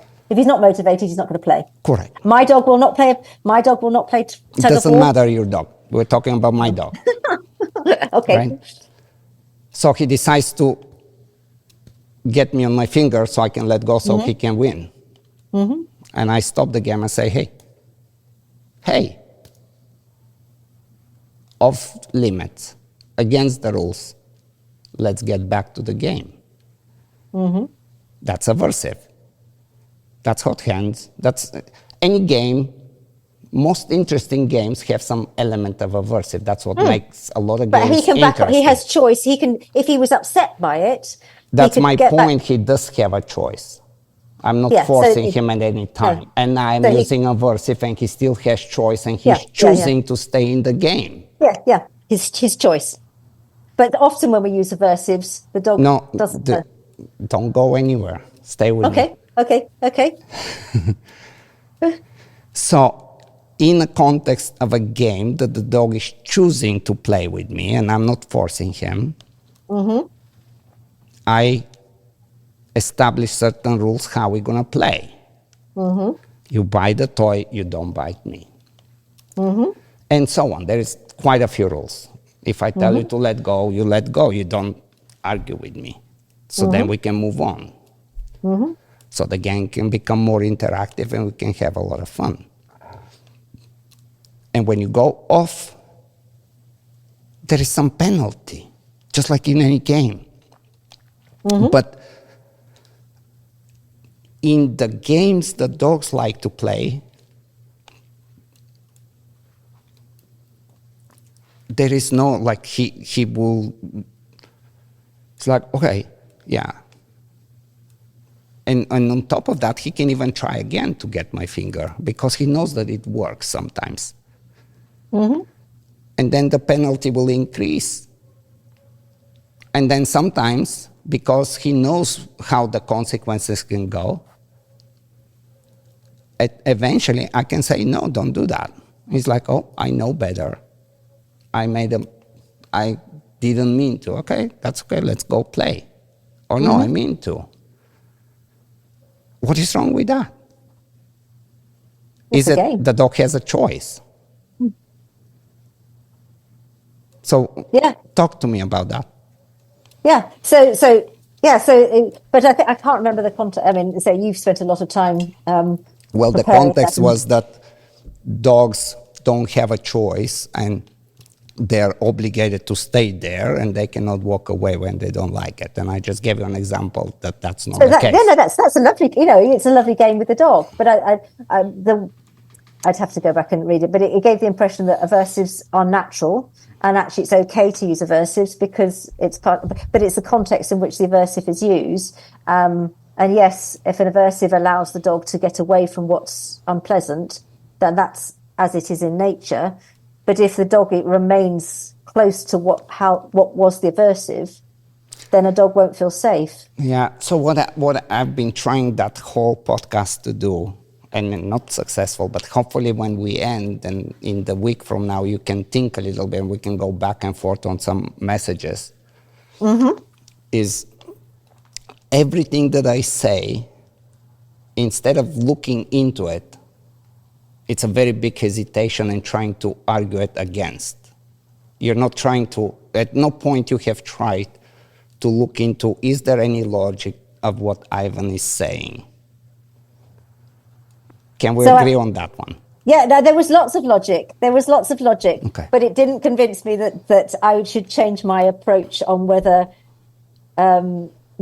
So you think I should not be allowed to have electric collar? I mean, that's, Well, I'm okay with you driving, even though many people died today. Yeah, I mean, I cannot. Why argue can we anymore. not respect each other? That's the thing. I feel very strongly about animal welfare and the impact. Me too. What makes you, serious question, what makes you think that I don't? What makes you think that you, that you have a much more superior hand and you're looking down on me as far as ethics and morals and how I treat animals? Our perspectives are very different. I mean, they are very different. But what makes you think that I am not even close to where you are? Because I think I'm above you, and I'm not joking with that. Yeah. So what makes you think that you have that upper hand of understanding ethics and morals and human and everything, treating animals? I would say that we are just have it. I wouldn't say it's above or below. I say we just are on different sides of the river. That's cool. I think, we're on different sides of the river, trying to understand how we both navigate through a complicated world, with everything else that, is coming our way. Right.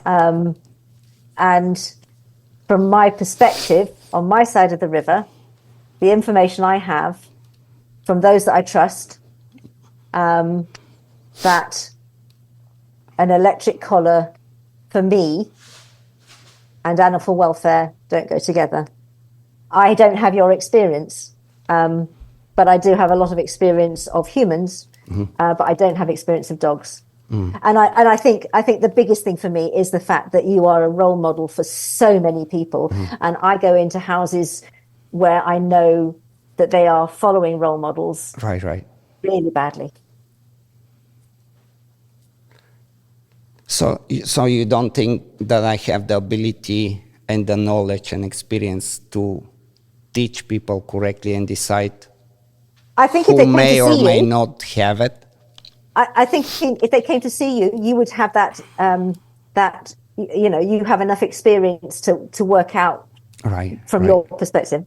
But you are globally recognized. So if you think that we take the electric collar off the table, let's say we ban it, it's done. What happens next in your mind? I think there's a lot of very worried people who have used their skills using electric collar and now are petrified because they don't have that have on the table and they haven't got other skills on how to manage their dogs. I think that's what I see. I think it's a bit like, you swim with armbands and then they say, okay, take your armbands off. I think that's a big worry for people, that they have learned their skills using an electric collar. And I think I can feel, it's my opinion. I'm talking more, let me kind of narrow that question. Sorry. I'm talking more about the people that don't have the IQ to use it intelligently and will, because this is your concern. These are the people that we need to stop using the electric collar. Many people don't understand what they're doing. So all these many people, we stop them from using electric collar. What happens next for them? What do you think they do? So there are lots of people who will have their dogs on lead. Some of them will take an effort to access things. I mean, where I live here in the UK, there are very few people. Are a bit embarrassed if they do have an electric collared, but it's very rare for people to have one. In places where they're banned, in Wales and whatever, people do different things. Yes, there are plenty of dogs out of control. There are plenty of dogs out of control everywhere. I think that's a given, really, isn't it? But what we should be doing is supporting and educating. But what will happen to those people that don't have the intelligent way to use it humanely and safely, and those are the people. But they're not using it safely anyway. So. Right. That's what I'm saying. Yeah. That's one. And there are many of them, right? And we ban them. You guys are not allowed anymore to use this because you have no idea how to treat an animal. So what do we do next? What do they do? Well, I mean, yes, some people will go underground and carry on using them, and that won't change. And what else? People will search out for help. Some will search out for help. Yeah. So the reason they are using it is because whatever they're doing, but a huge portion of those people will end up using some form of aversive that will, in fact, be far more dangerous and damaging than what. I mean, have you looked at Germany? What they do in Germany now? I mean, you must have followed, what the results of not having them there. Yeah, I follow everybody. Trust me. Yeah, so what's happened in Germany? Nothing has changed. The only thing that has changed is that people like yourself are not seeing it in front. Mm-hmm. That's what happened in Germany. Kind of went underground. Mm-hmm.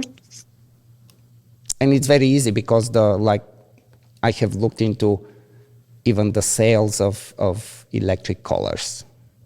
They didn't change the number of orders. They're still the same. Nothing's changing. Mm-hmm. But it becomes dangerous because people like me in Germany that know what to do, they're afraid to educate now. And people are experimenting and doing by trial and error, figuring things out behind doors. That cannot be good. Which they were doing anyway, weren't they? I mean, people, Right. Yeah. And that's the problem that you have with banning anything. So there needs to be a greater promotion on, better animal welfare, how to, I'm not saying there is no room for improvement. There's huge room for improvement. I know that I have a solution, but banning it, I don't see, nothing happened. And on top of that, again, if we're talking that, it's working, the force-free really works. Well, if it really worked, you cannot give a green light to the army to use them. Why do they have a green light? Because they need it and because there is no other option. Do you know that in England, in the proposal that didn't go through, which I'm happy and you're unhappy about, in that proposal, they're giving exemption to the military dogs. They can. And it is a tricky one. Is it, No, it's nothing tricky. The reason they can is because at some places it comes down to something of importance. It's no longer a game of who likes what. It actually is very important. And when there is no other option and solution that can replace it, that's what happens. You get an exemption.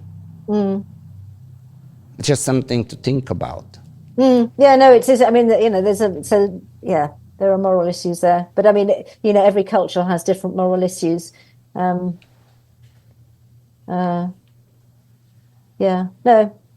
It's good food for thought. It was good. I think we had good time, hopefully. No, plenty of food for thought. I can, it's always good to be challenged because if you as you say, it goes both ways. I mean, it really, it is very interesting for me to have conversation with you because I get to understand you. And maybe you have something. Maybe I need to go back and sit and think on something, But we are very quick right now to make decisions based on emotions and not based on knowledge, like a specific expert knowledge. Yeah, I mean, our politicians do it all the time. Exactly. Yeah. But that was fun. Good, good. That was fun. I know it's late in there, so. My brain hurts. And anyway. I mean, we went for quite some time, and Yeah, I know it's late there. It's midnight here. Right. Yeah. So thank you for really for having the courage, and hopefully I wasn't I sincerely had a conversation. So hopefully you had fun. Yeah. Cool. No, that's good. Cool. Okay. All right, Jenny. Have a good night. Okay. Take care. Maybe we talk again. Yeah. Help. Why not? Take care.